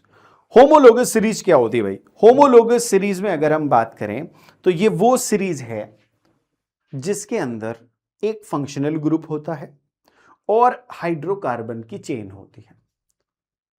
अब वो हाइड्रोकार्बन की चेन कितनी भी लंबी हो सकती है, फंक्शनल ग्रुप उसके साथ एक हाइड्रोजन को हटाकर अटैच किया जाता है। जैसे आप आगे देखोगे, यहां पर ध्यान से अपन थोड़ी सी डेफिनेशन पर ध्यान देते हैं कि एक हाइड्रोजन एटम और अदर एटम जिसको हम रिप्लेस कर देंगे बाय द फंक्शनल ग्रुप। किसके द्वारा रिप्लेस करना है भाई, फंक्शनल ग्रुप्स द्वारा। This functional group decide the properties of the carbon compound irrespective of length of the carbon chain. यानी वो कार्बन चेन कितनी लंबी है उसके इररिस्पेक्ट में डिसाइड कौन करेगा इसकी केमिकल प्रॉपर्टीज। इसकी केमिकल प्रॉपर्टीज डिसाइड करने वाला है कौन, functional group. Functional group will decide the chemical properties of this. ठीक है, अब समझो होमोलोगस सीरीज में मेन कैरेक्टरिस्टिक्स पर हम बात करें कि क्या क्या कैरेक्टरिस्टिक्स होमोलोगस सीरीज की है, तो ऐसे सीरीज जो है जिनमें सेम फंक्शनल ग्रुप हो उनको हम होमोलोगस सीरीज बोलेंगे। सेम फंक्शनल ग्रुप हो जो हाइड्रोजन को हटाकर सब्स्टिट्यूट किया गया हो, किसमें? कार्बन चेन में। यानी एक कार्बन चेन लेनी है, उसमें से एक हाइड्रोजन हटाना है और उसकी जगह फंक्शनल ग्रुप लगाना है। अगर ऐसे कई कार्बन के कंपाउंड हो जिनमें से एक हाइड्रोजन हटाकर सेम फंक्शनल ग्रुप लगाया गया हो तो वो होमोलोगस कहलाएंगे। ठीक है ना, वो होमोलोगस सीरीज कहलाएगी। जैसे एक एग्जांपल देता हूं, हमारे पास यहां पर CH3, CH2 और CH3, ये क्या है? एल्केन है। ठीक है ना, 3 कार्बन का एल्केन है इसलिए इसको प्रोपेन बोलेंगे अपन। एक हमारे पास है CH3, CH3, ये क्या है? 2 कार्बन का एल्केन है इसलिए हम इसको क्या बोलेंगे? इथेन। अब मैं दोनों में से एक एक हाइड्रोजन हटा दूं, इसमें से एक हाइड्रोजन हटाया मैंने, क्या बनेगा ये? CH3, CH2, CH3। यहां पर CH3 था, उसमें से एक हाइड्रोजन हटा तो CH2 और वो खाली होगी जगह, उसकी जगह मैंने एक फंक्शनल ग्रुप अल्कोहल जोड़ दिया। ठीक है, OH ये फंक्शनल ग्रुप है। What is this? This is a functional group. Same functional group अगर किसी दूसरे के अंदर भी हो, जैसे यहां पर CH3, अब ये CH3 में से तो एक H हटाएगा तो 2 H बचेंगे, OH। यहां पर भी सेम फंक्शनल ग्रुप, तो ये दोनों क्या कहलाएंगे? एक दूसरे के होमोलोगस। क्या कहलाएंगे बच्चों? होमोलोग्स। अब इसको ध्यान से समझेंगे। अब देखो यहां पर बोल रहा है कि यार all members of homologous series have the same functional group. उनके पास सेम फंक्शनल ग्रुप होता है, जैसे मैंने बताया कि ये दोनों का फंक्शनल ग्रुप सेम है, that's why we can call that homologues. That is why they show the same chemical properties. और फंक्शनल ग्रुप ही क्योंकि प्रॉपर्टीज डिसाइड कर रहा है, तो भाई इनकी प्रॉपर्टीज कैसी होंगी? सेम होगी, बिकॉज सेम फंक्शनल ग्रुप। फिर the different member of the series are called homologous. ये तो सिंपल सी बात है, आप लोग समझ गए होंगे।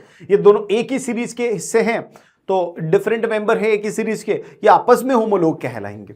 ठीक है, द मॉलिक्यूलर मासेस ऑफ, अच्छा, 2 सक्सेसिव होमोलोग के अंदर अगर मैं बात करूं, सक्सेसिव बोले तो एक के बाद एक, यानी कि नंबर ऑफ कार्बन सिर्फ एक से डिफरेंस आएगा उसमें। जैसे यहां 2 कार्बन का या 3 कार्बन का है, यानी सक्सेसिव है, 2 के बाद 3। इन दोनों के बीच डिफरेंस देखो, इसके अंदर क्या है आप ध्यान से समझेंगे। इसके अंदर कितने कार्बन है? 1 2 3। इसके अंदर कितने कार्बन है? 2 कार्बन। यानी इनमें कार्बन का कितना डिफरेंस है? 1 कार्बन का डिफरेंस है। अगर डिफरेंस की बात करूं तो 1 कार्बन। हाइड्रोजन में देखो 3 2 कितना हो गया? 5 5 और 2 7 हो गया ना। 3 2 5 5 और 2 7 7। और यहां पर भी देखो तो फंक्शनल ग्रुप का चेक नहीं करना अपने को ना, फंक्शनल ग्रुप सेम है तो उनका तो चेक नहीं करना। तो यहां पर 5 हाइड्रोजन है, यहां पर कितने? यहां पर 7 हाइड्रोजन, यहां पर कितने? 5। तो 7 - 5 कितने हो गए? 2। तो यानी कितने का डिफरेंस? 2 हाइड्रोजन। यानी अल्टीमेटली इसमें डिफरेंस क्या आ रहा है? एक CH2 यूनिट का डिफरेंस आ रहा है। यानी 2 सक्सेसिव होमोलोग्स के अंदर कितने का डिफरेंस है? CH2 यूनिट का डिफरेंस है। अब CH2 में एक कार्बन का कितना होता है? एक कार्बन का एटॉमिक मास कितना होता है? 12। और 2 हाइड्रोजन का मिलाकर 2, तो 12 + 2 14। यानी atomic mass, sorry molecular mass के बारे में अगर हम बात करेंगे तो मॉलिक्यूलर मास में 14 यूनिट का डिफरेंस आएगा, केमिकल फॉर्मूले में CH2 यूनिट का डिफरेंस आएगा। तो the molecular masses of any 2 successive adjacent members differ by 14 unit mass units respectively and can be described by the common general formula। और इनको एक ही जनरल फॉर्मूले से डिस्क्राइब किया जा सकता है। Is it clear to all of you? जैसे अगर मैं इनका जनरल फॉर्मूला लिखूं तो यहां पर क्या लिख सकता हूं? Cn, ये H2n + 2 था, तो अब 2n + 1 रह जाएगा क्योंकि +2 में से एक हाइड्रोजन हटा दिया, OH। ये इसका जनरल फॉर्मूला है। अब इसमें आप नंबर ऑफ कार्बन इंक्रीज करते जाएंगे, आपको होमोलोग्स मिलते जाएंगे। ठीक है, सेम फंक्शनल ग्रुप के साथ आपको होमोलोग्स मिलते जाएंगे। आगे बढ़ते हैं। अब हमारे पास यहां पर बहुत सारे जो है क्लासेस है कंपाउंड की on the basis of their functional group. ठीक है, यहां पर सबसे पहले मैं हेलो एल्केन्स के बारे में बात करूंगा। हेलो एल्केन्स क्या होता है? एल्केन के साथ में कोई भी हेलोजन का जो हेलोजन ग्रुप जो है उसका कोई भी एक मेंबर अटैच कर दो। जैसे यहां पर एक हाइड्रोजन को हटाकर मैंने ब्रोमीन को अटैच कर दिया तो ये क्या हो जाएगा? Halo alkane. इसका नाम लिखने के लिए हमें प्रीफिक्स और सफिक्स में से प्रीफिक्स यूज करना पड़ेगा। कौन सा फिक्स? प्रीफिक्स। प्रीफिक्स का मतलब क्या? अग लगू, यानी सबसे आगे ये लगेगा। तो यानी क्या जोड़ा मैंने? ब्रोमीन। तो ब्रोमीन का जो फंक्शनल ग्रुप का, ब्रोमीन फंक्शनल ग्रुप का जो मेन सिस्टम है वो आगे लग जाएगा, ब्रोमो। क्या लग जाएगा? ब्रोमो। ठीक है ना। यहां पर जैसे क्लोरो ब्रोमो आयोडो है तो ब्रोमो लग जाएगा क्योंकि ब्रोमीन है। और 4 कार्बन थे, सॉरी 3 कार्बन थे, तो 3 कार्बन की जो सिंगल बॉन्ड वाली स्ट्रक्चर है तो क्या हो जाएगा? प्रोपेन। तो ब्रोमो प्रोपेन कहलाएगा। सिमिलरली में दूसरे फंक्शनल ग्रुप जो कि मोस्ट इंपॉर्टेंट है, अल्कोहल, उस पर आता हूं। अल्कोहल का जो फंक्शनल ग्रुप है वो है OH, यानी कि हाइड्रोजन को हटाकर OH जुड़ जाएगा। तो जैसे यहां पर दो कार्बन का एक हाइड्रोकार्बन था, उसमें से मैंने हाइड्रोजन रिमूव किया और OH जोड़ दिया। ठीक है, ये क्या हो गया? ये अल्कोहल फंक्शनल ग्रुप के साथ आपकी कार्बन चेन हो गई। अब इसका नाम कैसे लिखेंगे? इसमें जो है प्रीफिक्स नहीं होता, इसमें सफिक्स होता है। सफिक्स बोले तो पिच लघु, यानी पहले कार्बन चेन का नाम लिखा जाएगा। तो कार्बन चेन 2 कार्बन की है तो 2 कार्बन की कार्बन चेन क्या होती है? मेथ 1 कार्बन, जो एथ है वो 2 कार्बन, तो एथ और सारे सिंगल बॉन्ड तो एथेन होगा। तो यानी यहां पर इथेन होता। अब इथेन में आपने क्या जोड़ दिया? सफिक्स जोड़ दिया, किसका? अल्कोहल का ऑल, तो ये क्या हो जाएगा? इथेनॉल। Is it clear? क्या हो जाएगा? इथेनॉल। आगे हम नॉमेनक्लेचर के कुछ रूल्स भी प्रैक्टिस करेंगे। ऐसे एल्डिहाइड है, एल्डिहाइड का जो सफिक्स होता है वो होता है एल, और इसका जो फंक्शनल ग्रुप है जो हाइड्रोजन को हटाकर अटैच कर रहा है वो है CHO। सिमिलरली कीटोन के बारे में बात करूंगा तो कीटोन का जो फंक्शनल वो सफिक्स है वो है ऑन, और इसका फंक्शनल ग्रुप होता है CO। लेकिन इसमें ध्यान रखें, इसमें दोनों तरफ से अटैच हाइड्रोकार्बन चेन हो सकती है। तो दोनों तरफ से हाइड्रोकार्बन चेन अटैच हो सकती है। तो आप देख सकते हैं यहां पर CH3 इधर भी हो गया, CH3 उधर भी हो गया। मैं बहुत अच्छे से आप लोगों को इसको क्लियर करके समझाऊंगा। आप यहां पर ध्यान से देखें, ये जो है एल्डिहाइड, इसका स्ट्रक्चर अगर मैं आप लोगों को बताऊं, अभी दिखाऊंगा मैं आगे की स्लाइड्स में। और ये कार्बोक्सिलिक एसिड है, कार्बोक्सिलिक एसिड का जो सफिक्स है वो है ओइक एसिड, और यहां पर फंक्शनल ग्रुप है COOH, और ये इस प्रकार से जो है अटैच हो सकता है किसी कार्बन चेन के साथ। अच्छा, ये सिंगल साइड से ही अटैच हो सकता है, ये सिंगल साइड, ये सिंगल साइड, ये सिंगल साइड, ये सिंगल साइड, बट ये ही मात्र ऐसा है जिसमें हाइड्रोकार्बन की जो चेन है वो बोथ साइड से अटैच हो सकती है। फिर ये एल्कीन्स और एल्काइंस एज यूजुअल आप सब लोग जानते हैं, इनके सफिक्स इन और आइन है। इनके नाम लिखने में भी आपको मैंने लगभग समझा दिया। अब रूल्स पढ़ते हैं नोमेनक्लेचर के, कि नोमेनक्लेचर के क्या रूल्स हो सकते हैं। सबसे पहले आप लोगों को नंबर ऑफ कार्बन्स जो है वो किसी भी कंपाउंड के अंदर आइडेंटिफाई करने कि कितने कार्बन हैं, और जितने कार्बन हैं उसके हिसाब से उसका जो केमिस्ट्री में पूरा का पूरा नाम लिखने का प्रक्रिया है वो बेस नेम जो है वो बेस नेम उसके अनुसार डिसाइड होगा। जैसे कि 3 कार्बन है तो ऑब्वियस इसका नाम प्रोपेन होना चाहिए, क्योंकि प्रोप जो है 3 कार्बन को रिप्रेजेंट करता है। In case a functional group is present, अगर किसी केस में फंक्शनल ग्रुप प्रेजेंट है तो it is indicated in the name of the compound with either prefix और सफिक्स, यानी कि किसी कंपाउंड के अंदर अगर फंक्शनल ग्रुप है तो आपको उसका इंडिकेशन करना पड़ेगा, चाहे आप प्रीफिक्स से करें या सफिक्स से करें, और सबका अपना अपना रूल है। कुछ प्रीफिक्स से होते हैं, कुछ सफिक्स से होते हैं। ठीक है, if the name of functional group is to be given a suffix and the suffix of the functional group begins with the oval, यानी AEIOU, अगर इन ओवल से शुरू होता है सफिक्स का नाम, जैसे कि अल्कोहल में ऑल O आता है, शुरू होता है, जैसे कि एल्कीन में E आता है, जैसे कि एल्केन में A आता है। ठीक है, अब कार्बोक्सिलिक एसिड में क्या आएगा? उसमें तो ओइक एसिड O आएगा, एल्डिहाइड में AL आएगा। तो जहां पर भी AEIOU आएगा, then the name of carbon chain is modified by deleting the final E letter and adding the appropriate suffix. जैसे कि यहां पर 3 कार्बन की चेन है और कीटोन ग्रुप जो है वो इससे साथ जुड़ा है, तो प्रोपेन होता, उसमें से A- किया तो प्रोपेन, ठीक है, विदाउट E प्लस ऑन, यानी प्रोपेनॉन हो गया वो। ठीक है, ऑन क्योंकि O जो है इसमें ओवल है। इस प्रकार से नाम लिखे जाते हैं। अब आप देखोगे यहां पर if carbon chain is unsaturated, अगर कार्बन चेन अनसेचुरेटेड है तो फाइनल जो है ANE in the name of the carbon chain is substituted by ENE, उसको ENE से सब्सटीट्यूट कर देते हैं। अगर डबल बॉन्ड है तो, अगर ट्रिपल बॉन्ड है तो YNE से हम उसको सब्सटीट्यूट कर देते हैं, जैसा कि टेबल में गिवन है। फॉर एग्जांपल आप यहां पर देख सकते हैं, अगर 3 कार्बन की कार्बन चेन है तो उसको प्रोपेन की जगह क्या हो जाएगा, प्रोपीन हो जाएगा, और ट्रिपल बॉन्ड होगा तो प्रोपाइन हो जाएगा। ठीक है, अब आप लोगों को बेसिकली मैं सबके नाम लिखना सिखा देता हूं। CH3 CH2, देखो, फिर CH2OH, इस प्रकार से बनेगा अल्कोहल। ठीक है, यहां पर मैं सिर्फ अल्कोहल का सिखा देता हूं आपको। दूसरा मैं बताता हूं आपको, यहां पर अल्कोहल में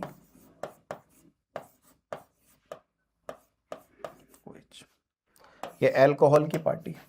फिर एल्डिहाइड,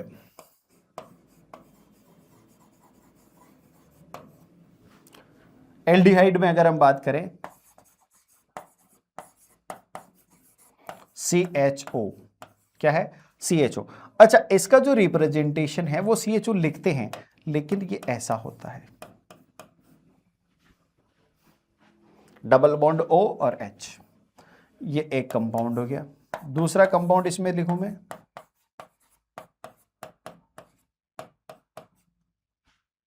इसकी जगह आप CHO डायरेक्ट भी लिख सकते हैं। फिर हम बात करेंगे कीटोन। कीटोन में एक एग्जांपल लेता हूं मैं,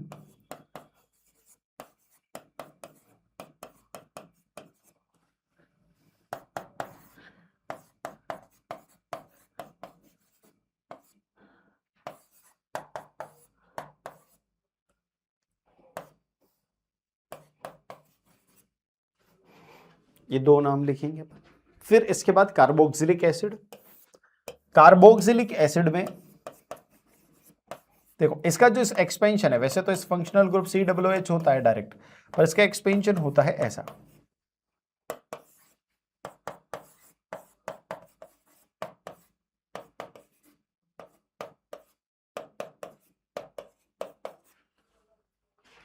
देखो, अब इनके नाम लिखते हैं। एल्कोहल में इसका नाम क्या होगा, देखो सबसे पहले हमें नंबर ऑफ कार्बन काउंट करने, 1 2 3, 3 कार्बन है, तो 3 कार्बन में क्या होता, प्रोपेन होता ना। लेकिन इसका जो फंक्शनल ग्रुप है वो क्या है, ऑल। ऑल में क्या है, ओवल आ गया, तो इसका E- हो जाएगा, और क्या जुड़ जाएगा, ऑल जुड़ जाएगा। यानी फाइनली मैं इसको क्या लिखूंगा, E- करके ही लिख दूं, क्या, ऑल प्रोपेनॉल। ठीक है, यहां पर देखो कि 1 और 2 दो है, तो 2 को क्या बोलते हैं अपन, एथ, यानी ये क्या होता, एथेन होता। पीछे का ई मैंने नहीं लिखा क्योंकि मुझे हटाना पड़ेगा, इथेनॉल। ठीक है, एल्डिहाइड में देखो, एल्डिहाइड का सफिक्स क्या है, एल। अब देखो यहां पर कितने कार्बन है, 1 2 3। ओ सर, आपने तो फंक्शनल ग्रुप के कार्बन को भी काउंट कर लिया। बिल्कुल, आपको फंक्शनल ग्रुप का भी कार्बन काउंट करना है। तो कितने हो गए, 1 2 3, क्योंकि वो डायरेक्ट चेन का हिस्सा है। 1 2 3 डायरेक्ट क्या है, कार्बन कार्बन आपस में जुड़ रहे हैं, डायरेक्ट चेन का हिस्सा है, तो आप इसको भी काउंट करेंगे। तो 3 हो गया, तो क्या हो जाएगा, प्रोपेन। अब अगेन इसका जो फंक्शनल ग्रुप है वो एल है, इसका सफिक्स है जो ए भी क्या है, ओवल है, तो पीछे का ई हटाना पड़ेगा और एल लगाना पड़ेगा, प्रोपेनेल। यहां पर 1 और 2, तो ये क्या हो जाएगा, इथेनॉल। कीटोन में बात करते हैं, 1 2 3। देखो ये वाला कार्बन जो फंक्शनल ग्रुप का है, that should be counted here, क्योंकि वो डायरेक्ट कार्बन चेन का हिस्सा है, कार्बन से जुड़ा हुआ है दोनों तरफ से। तो यहां पर 1 2 3 कार्बन हो गए, तो 3 कार्बन का क्या है, वही प्रोपेन। ठीक है, अच्छा कीटोन में क्या बोलते हैं, ONE, तो यहां पर भी ओवल है, तो ई हटाना पड़ेगा, तो कीटेनो प्रोपेनॉन हो जाएगा। फिर 1 2 3 4 हो गया, 4 कार्बन हो गया, तो क्या हो जाएगा, ब्यूटेनॉन। सिंपल सा, यहां देखो कार्बोक्सिलिक एसिड, इसका क्या है, ओइक एसिड। अब ये ओइक एसिड भी आप देखोगे O है, तो फिर अगेन यहां पर ओवल का सिस्टम है। 2 कार्बन है, इसका कार्बन भी काउंट होगा, 2 कार्बन है, तो क्या हो जाएगा, इथेन, और पीछे ओइक एसिड, इथेनोइक एसिड। ठीक है, इसके बारे में बात करें, 1 2 3 प्रोपेन, तो प्रोपेनोइक एसिड। सिंपल सा नाम है। ठीक है, तो ये पूरा नॉमेनक्लेचर हमारा हो गया। अब इस पर क्वेश्चन है, consider the following organic compounds, name the functional group present in this compound, right the general formula for the compound of this functional group, state the relationship between these compounds and draw the structure of any other compound having the similar functional group. भाई बहुत प्यारा question है और ये question 21 में आया है। सबसे पहले तो यहां पर हमने इन कार्बन कंपाउंड्स को जो है समझना है, इनके फंक्शनल ग्रुप्स को आइडेंटिफाई करना है। तो यहां पर फंक्शनल ग्रुप आइडेंटिफाई करोगे आप, देखो मैंने बताया था आपको कि C डबल बॉन्ड O और एक तरफ H, क्या है ये एल्डिहाइड है क्या, ठीक है। यहां पर भी क्या है सेम एल्डिहाइड, नाम इनके लिखना जानते हो, कितने कार्बन 1 2 2 कार्बन है तो क्या हो जाएगा इथेन, सेकंड वाले का लिख रहा हूं इथेन, और क्योंकि सफिक्स एल होगा एल्डिहाइड का इथेनॉल, फर्स्ट वाले का क्या हो जाएगा 1 2 3 प्रोपेन और ये हो जाएगा प्रोपेनेल। Is it clear? ये तो हो गए इनके केमिकल फॉर्म, अच्छा ये तो हो गए इनके फंक्शनल ग्रुप का आइडेंटिफिकेशन और इनके नाम नॉमेनक्लेचर। अब हम बात करते हैं, क्या बात करें, जनरल फॉर्मूला। अच्छा जनरल फॉर्मूला कैसे लिखेंगे आप इसमें? जनरल फॉर्मूला लिखने के लिए आपको क्या करना पड़ेगा, CnH। अब देखो सारे एल्केन से बनाए हमने, तो यहां पर 2n+2 होना चाहिए था, तो +2 में से क्या होगा, एक हाइड्रोजन हट जाएगा तो हाइड्रोजन एक कम हो गया, और यहां पर अगर OH नहीं है तो यहां पर CHO है, सॉरी एल्डिहाइड है तो CHO। ये इसका जनरल फॉर्मूला हो गया। अगर आप इसको और ज्यादा जनरलाइज करना चाहते हैं, हाइड्रोजन और कार्बन को इधर काउंट करना चाहते हैं, तो ये कार्बन यहां जुड़ जाएगा, ठीक है, ये कार्बन यहां जुड़ जाएगा तो क्या हो जाएगा CN+1, और यहां पर क्या हो जाएगा ये 2n+2O, ठीक है 2n+2O।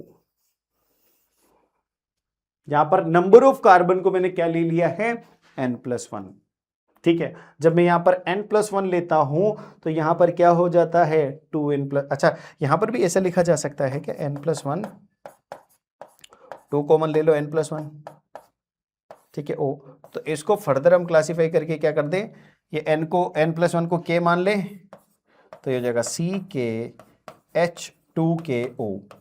ये जनरल फॉर्मूला हो गया। अगर ऐसे करोगे तो ऐसे लिख दो या वैसे लिख दो, दोनों में एक ही बात है, कोई दिक्कत वाली बात नहीं है। आगे बढ़ते हैं, consider the following statement about the homologous series of the carbon compound, all succeeding members differ by CH2 unit. बिल्कुल सत्य बात है, ये हम पढ़ चुके हैं ये बात। Melting point and boiling point increases with increase in the molecular masses. Molecular mass increase हो रहा है, लॉन्ग कार्बन चेन फॉर्म हो रही है, तो सरफेस एरिया भी इंक्रीज हो रहा है, और जैसे जैसे सरफेस एरिया इंक्रीज होगा उनका जो बॉइलिंग पॉइंट और melting point that also increases. तो ये पॉइंट भी यहां पर अपन लोगों ने डिस्कस कर लिया है। Difference in molecular masses between two successive member is 16 unit, ये गलत है, 14 यूनिट होता है, ठीक है। C2H2 C3H4 are not successive members of the alkyne series. आप जानते हैं कि ये भी एल्काइन है और ये भी एल्काइन है, दोनों ही एल्काइन है, तो ये गलत बात लिखी हुई है। तो यहां पर A और B करेक्ट है, A and B correct answer है, ये आंसर हो जाएगा। ये 24 में पूछा गया क्वेश्चन। फिर एक और क्वेश्चन है, draw the structural isomer of butane, draw the structure of propanol and propanol. देखो मैंने यहां पर ये आइसोमर में भी ले सकता था मैं, ब्यूटेन के आइसोमर में भी, लेकिन मैंने नहीं लिया। आप लोग समझते हैं ब्यूटेन के आइसोमर्स मैंने पहले पढ़ा दिए, ठीक है। एक तो ये होगा सीधा सीधा,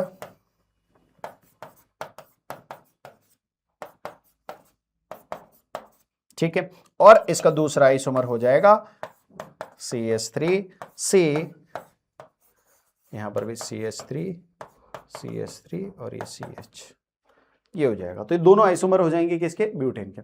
अब हम मेन तो बात हमारा ये है कि प्रोपेनॉल और प्रोपेनॉन का स्ट्रक्चर ड्रॉ करना है। तो प्रोपेनॉल का क्या होता है, 3 कार्बन,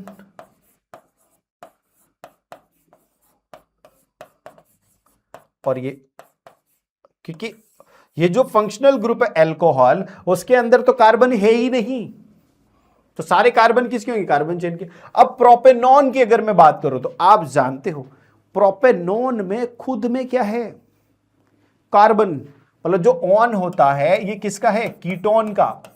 कीटोन में खुद कार्बन है, कीटोन क्या होता है, ये होता है। तो मैं क्या करना, 3 कार्बन है तो एक कार्बन इधर लगा दिया, एक कार्बन इधर लगा दूंगा, और ये ऑन, ये हो गया आपका प्रोपेनॉन। वो आपका प्रोपेनॉल है, ये प्रोपेनॉन है। इस प्रकार से name the third homologue of alcohol और एल्डिहाइड। थर्ड होमोलोग एल्कोहल का, फर्स्ट होमोलोग क्या होगा एल्कोहल का, methanol, second homologue ethanol, third homologue propanol, ये थर्ड होमोलोग है। यहां पर एल्डिहाइड में देखेंगे तो सबसे पहले फॉर्मेल्डिहाइड। फॉर्मेल्डिहाइड कैसे होता है, देखो ऐसा होता है, सी, ये ऐसा है ना, OH, इधर कोई कार्बन नहीं जोड़ा क्योंकि ऑलरेडी इसमें एक कार्बन है, तो ये एक कोई कार्बन ना जोड़ के इसको फॉर्मेल्डिहाइड या मिथेनल्डिहाइड बोलते हैं अपन, ठीक है ना, मिथेनेल ऐसे पढ़ेंगे तो मीथेनेल, ठीक है। इसी को फॉर्मेल्डिहाइड भी बोलते हैं, फॉर्मेल्डिहाइड, ठीक है, इसी का नाम है। तो ये तो गया पहला वाला। दूसरे वाला क्या हो जाएगा, मिथेनेल के बाद इथेनेल, फिर तीसरा प्रोपेनेल। सिंपल सी बात है, तो थर्ड होमोलॉग इसका भी प्रोपेनेल हो जाएगा। इसका नाम बताना है इन स्ट्रक्चर्स का, ठीक है। एक तो इसका बताना है, अच्छा गड़बड़ है यहां पर, बॉन्डिंग की दिक्कत हो गई, ये है। तो ये 1 2 3 4 है और एक डबल बॉन्ड है इसमें, 4 कार्बन का डबल बॉन्ड क्या हो जाएगा, 4 को बोलेंगे अपन ब्यूटेन, तो न की जगह इन आ जाएगा, ANE हटके, तो ये हो जाएगा ब्यूटीन। बस, show the covalent bond formation in the nitrogen molecule. भाई ऑक्सीजन में जैसे था, नाइट्रोजन में क्या था, नाइट्रोजन में 5 मॉलिक्यूल्स थे, तो आप वो भी कर सकते हैं। ये 21 में क्वेश्चन है। अब बात करते हैं यार अपन इस चैप्टर के थर्ड पार्ट पर, जो कि मोस्ट इंपॉर्टेंट है, और यहां से आपका थोड़ा सा केमिकल रिएक्शन वाला पार्ट शुरू होगा, जिससे आप सब लोग डरते आए हैं। लेकिन डरने की कोई जरूरत नहीं है, मैं आप सब लोगों को इस तरह से घोट के पिलाऊंगा उन केमिकल इक्वेशंस को, क्या बोलोगे सर, आनंद आ रहा है। शुरू करते हैं। तो मेरे प्यारे दोस्तों, सबसे पहले कंबशन रिएक्शन की हम बात करेंगे। तो आप सब लोग समझते हैं कंबशन का मतलब होता है जलना, और जब भी कोई जलता है तो आग उठती है और लाइट उठती है। आप लोगों को लगेगा कि सर धुआं उठता है हमारे यहाँ, तो हाँ चलो उसको समझते हैं। तो जनरली जो कार्बन है वो सभी एलोट्रॉपिक फॉर्म्स में ऑक्सीजन के साथ रिएक्शन करता है, यानी बर्न होता है, यानी जलता है, और प्रोड्यूस करता है कार्बन डाइऑक्साइड, और प्रोड्यूस करता है हीट और लाइट। यानी यहां पर कार्बन जब भी बर्न होगा क्या प्रोड्यूस करेगा, कार्बन डाइऑक्साइड प्रोड्यूस करेगा, हीट प्रोड्यूस करेगा और लाइट प्रोड्यूस करेगा। ज्यादातर जो कार्बन के कंपाउंड्स है वो large amount of heat release करते हैं, और इस लार्ज अमाउंट ऑफ हीट के प्रोडक्शन की वजह से ही इनके काफी सारे वेरियस डिफरेंट एप्लीकेशंस है। यहां पर कुछ केमिकल रिएक्शंस हैं, जैसे कि कार्बन डायरेक्ट ऑक्सीजन के साथ रिएक्शन करें, कार्बन बर्न होगा तो कार्बन डाइऑक्साइड, हीट और लाइट प्रोड्यूस होगी। और अगर कार्बन का कंपाउंड जो कि हाइड्रोकार्बन होता है ये बर्न होगा तो carbon dioxide, water plus heat and light.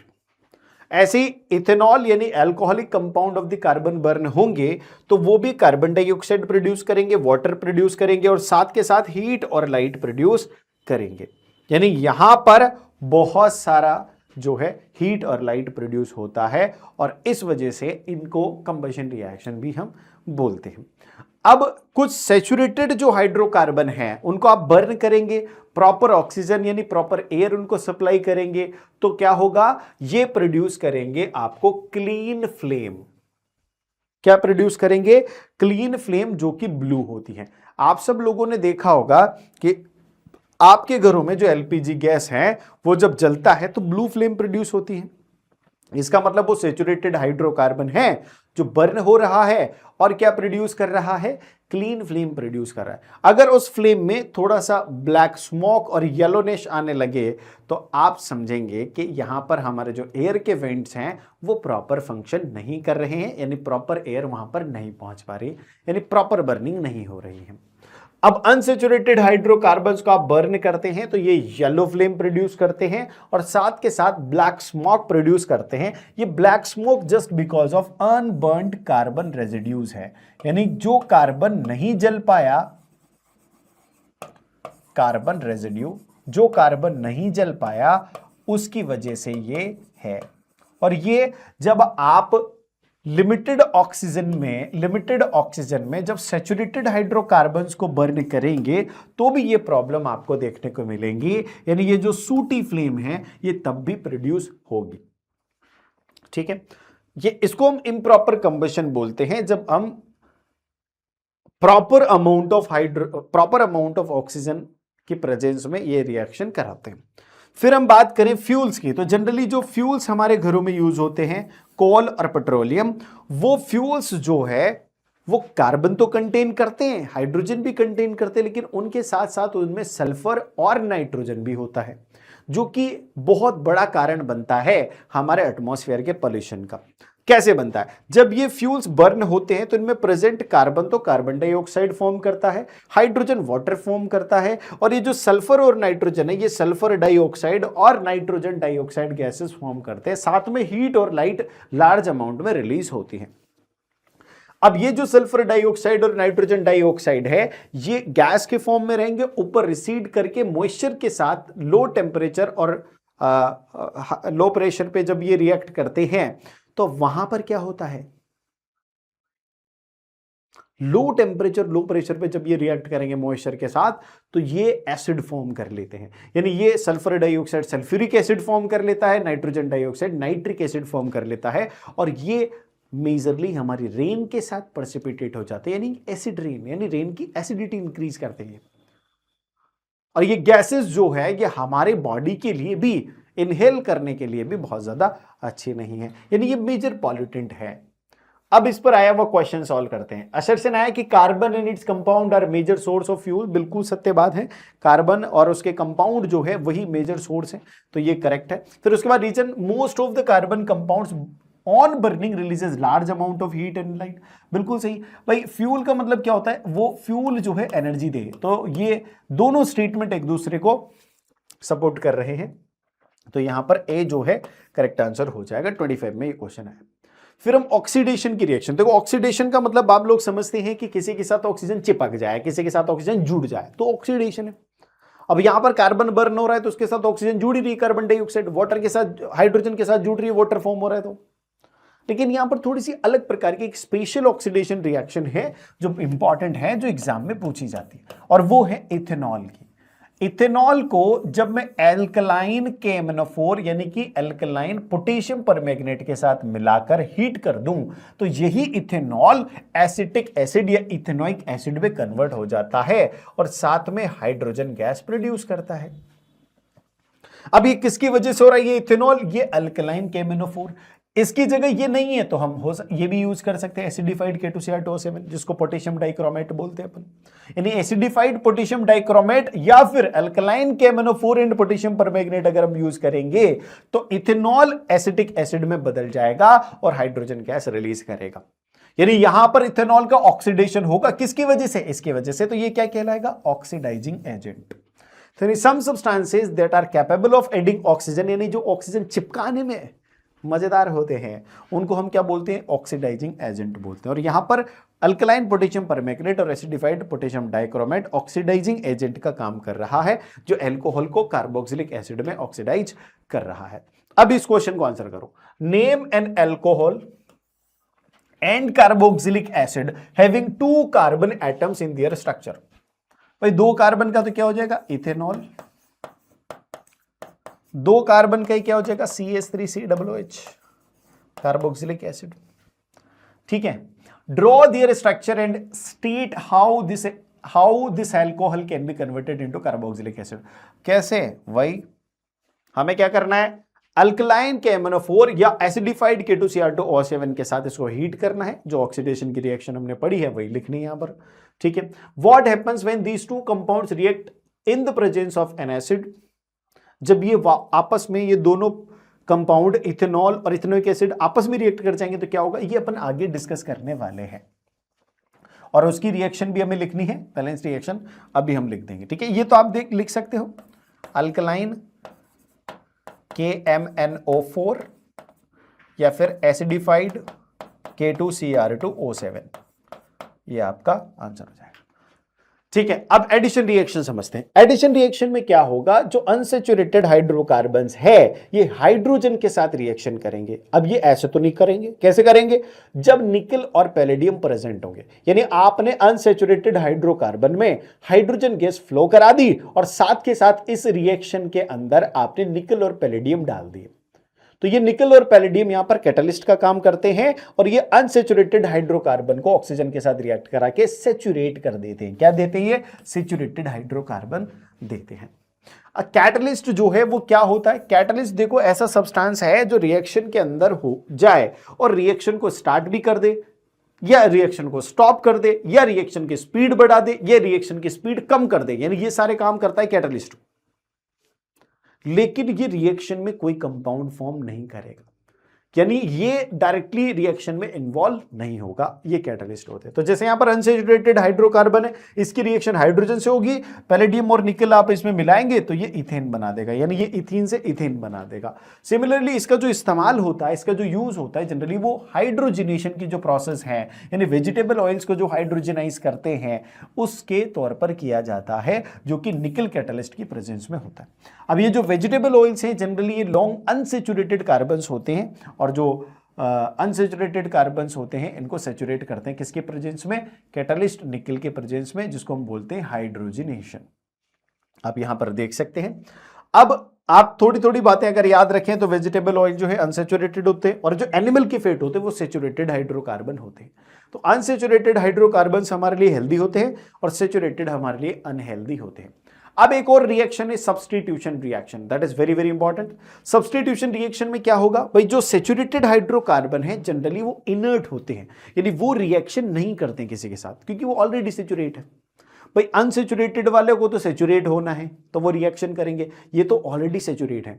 तो जो सैचुरेट होते हैं वो इनर्ट होते हैं, ज्यादा रिएक्टिव नहीं होते हैं, लेकिन सनलाइट की प्रेजेंस में ये क्लोरीन के साथ रिएक्शन करके हाइड्रोजन को हटा देते हैं।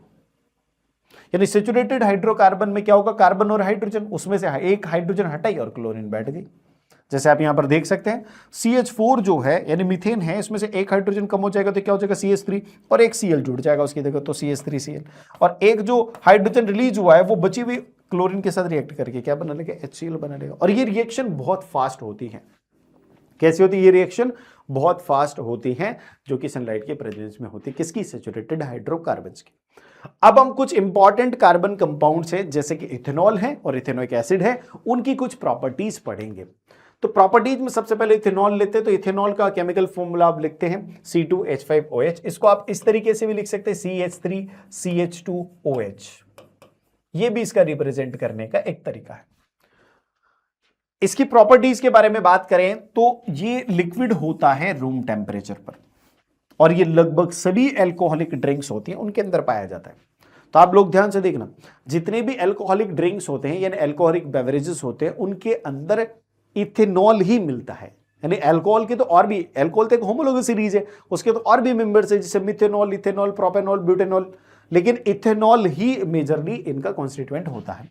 It is a good solvent, ये गुड सॉल्वेंट है, इस वजह से इसका इस्तेमाल कई सारी मेडिसिन में किया जाता है जैसे tincture, iodine, cough syrup etcetera etcetera.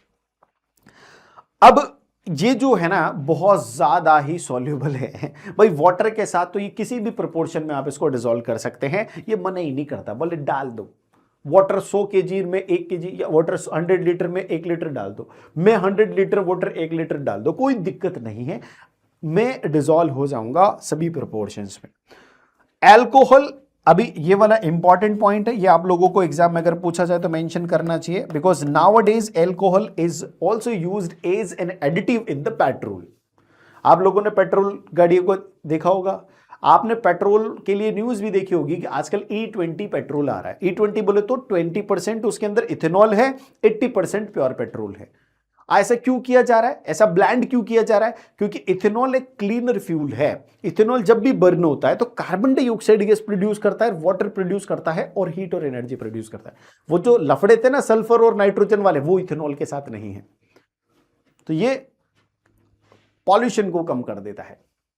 अब इथेनॉल की रिएक्शंस देखो, इथेनॉल जब सोडियम के साथ रिएक्ट करेगा तो सोडियम इथॉक्साइड प्रोड्यूस करेगा, साथ के साथ जो हाइड्रोजन गैस इसने रिमूव करी है ये अलग कर देगा उसे, हाइड्रोजन के जो एटम्स यहां से हटाए हैं इसने वो उनको हाइड्रोजन गैस के तौर पर निकाल देगा।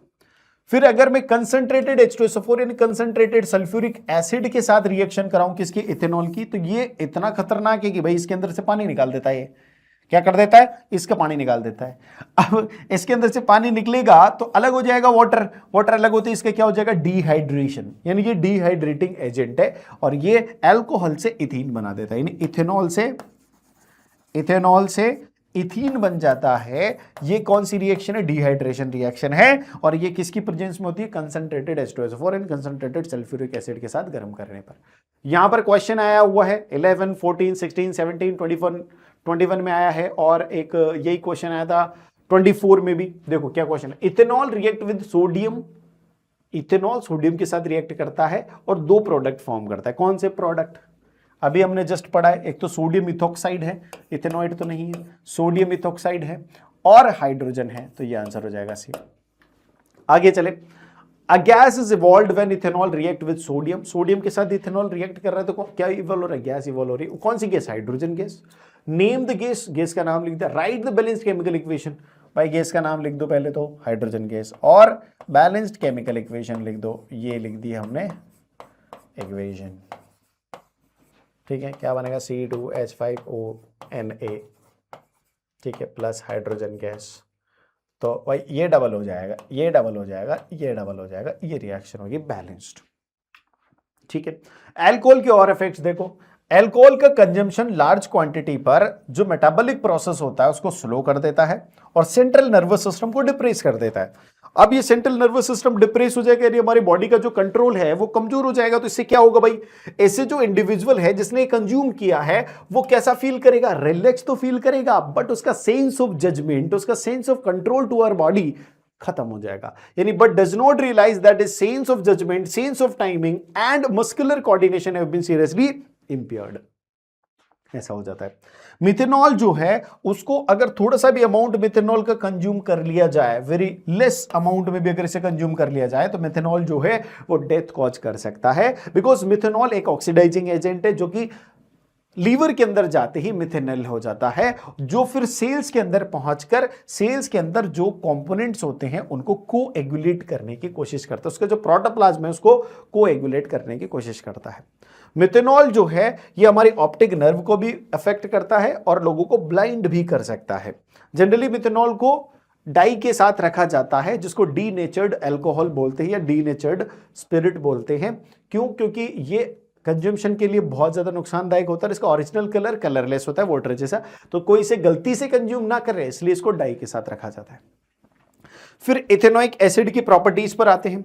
इथेनोइक एसिड जो है इसका कॉमन नेम है एसिटिक एसिड। क्या नाम है इसका कॉमन? Acetic acid. ज्यादातर लोग इसे एसिटिक एसिड के नाम से ही जानते हैं। 5 to 8% सॉल्यूशन एसिटिक एसिड का अगर वाटर के साथ बना दिया जाए तो ये विनेगर नाम से जाना जाता है, जो कि कॉमनली हमारे हाउस होल्ड्स में और कई जगहों पर रेस्टोरेंट्स में यूज किया जाता है। किस लिए किया जाता है? घर में अगर हम देखें तो इसको पिकल्स यानी कि जो अचार बनाते हैं उनमें प्रिजर्वेटिव्स के तौर पर करते हैं। मार्केट में देखो तो फास्ट फूड के अंदर टेस्ट के लिए करते हैं और उनको ज्यादा देर तक सही रखने के लिए प्रिजर्वेटिव्स के तौर पर करते हैं। इसकी एक कहानी है कि इसका जो मेल्टिंग पॉइंट है प्योर इथेनोइक एसिड का वो 290 केल्विन है, यानी अप्रोक्सीमेटली 17 डिग्री सेंटीग्रेड। अब आप जानते हैं सर्दी के दिनों में इंडिया में और सभी जगह लगभग इससे लो टेम्परेचर पहुंच जाता है, यानी इतने टेम्परेचर पे ये मेल्ट होगा और इससे कम होगा तो फ्रीज हो जाएगा, यानी कि ये आइस की फॉर्म में रहता है विंटर्स में, तो विंटर्स में ये फ्रीज हो जाता है, इसलिए इसको ग्लेशियल एसिटिक एसिड के नाम से भी जानते हैं। और ये बिकॉज ऑफ वीक एसिड, तो इसका जो है ज्यादातर इस्तेमाल हम ऐसी जगहों पर करते हैं जहां पर वीक एसिड की रिक्वायरमेंट हो। अब देखो इसकी प्रॉपर्टीज पर आते हैं, इसकी केमिकल रिएक्शंस को समझते हैं अपन। जो इथेनोइक होता है, इथेनोइक एसिड होता है, वो एब्सोल्यूट इथेनॉल जो वहां पर बोल रहा था ना कि ये दोनों प्रोडक्ट में इथेनॉल और कार्बोक्सिलिक एसिड की रिएक्शन होगी तो क्या बनेगा, तो अब देखो इथेनोइक एसिड जब इथेनॉल के साथ रिएक्ट करता है तो ये बनाता है एस्टर।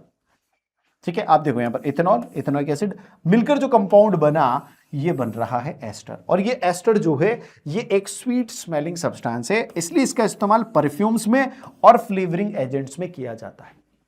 अगर इसी एस्टर की रिएक्शन सोडियम हाइड्रोक्साइड के साथ करा दी जाए तो वापस ये इथेनॉल को दे देगा आपको, यानी कि वापस ये कन्वर्ट बैक कर देगा अल्कोहल को और सोडियम का सॉल्ट बना देगा कार्बोक्सिलिक एसिड का। तो यहां पर आप देखेंगे तो वही इथेनॉल वापस मिल जाएगा हमें, और ये कार्बोक्सिलिक एसिड जो था उसका सोडियम सॉल्ट मिल जाएगा। It is clear? So this reaction is known as the saponification reaction because it is used in the preparation of soap. इस रिएक्शन का जो इस्तेमाल है वो सोप के प्रिपरेशन में जनरली किया जाता है। सोप्स क्या होते हैं? सोडियम और पोटेशियम सॉल्ट होते हैं लॉन्ग कार्बोक्सिलिक एसिड की चेन के। अब अपन सोप्स पर भी आएंगे। अगर मैं इस इथेनोइक एसिड की रिएक्शन बेस के साथ करा दूं तो आप जानते हैं ये एसिड बेस के साथ रिएक्शन करेगा तो न्यूट्रलाइजेशन रिएक्शन होगी, सॉल्ट और वाटर फॉर्म होगा। तो यहां पर जो सॉल्ट फॉर्म होगा उसका नाम है सोडियम एसीटेट और वाटर यहां पर फॉर्म होने वाला है। वैसे ही अगर मैं वैसे ही मैं इस कार्बोक्सिलिक एसिड की रिएक्शन सोडियम मेटल के कार्बोनेट्स के साथ कर दूं, जैसे सोडियम कार्बोनेट यहां पर लिया है और सोडियम बाइकार्बोनेट लिया है, तो क्या देगा ये?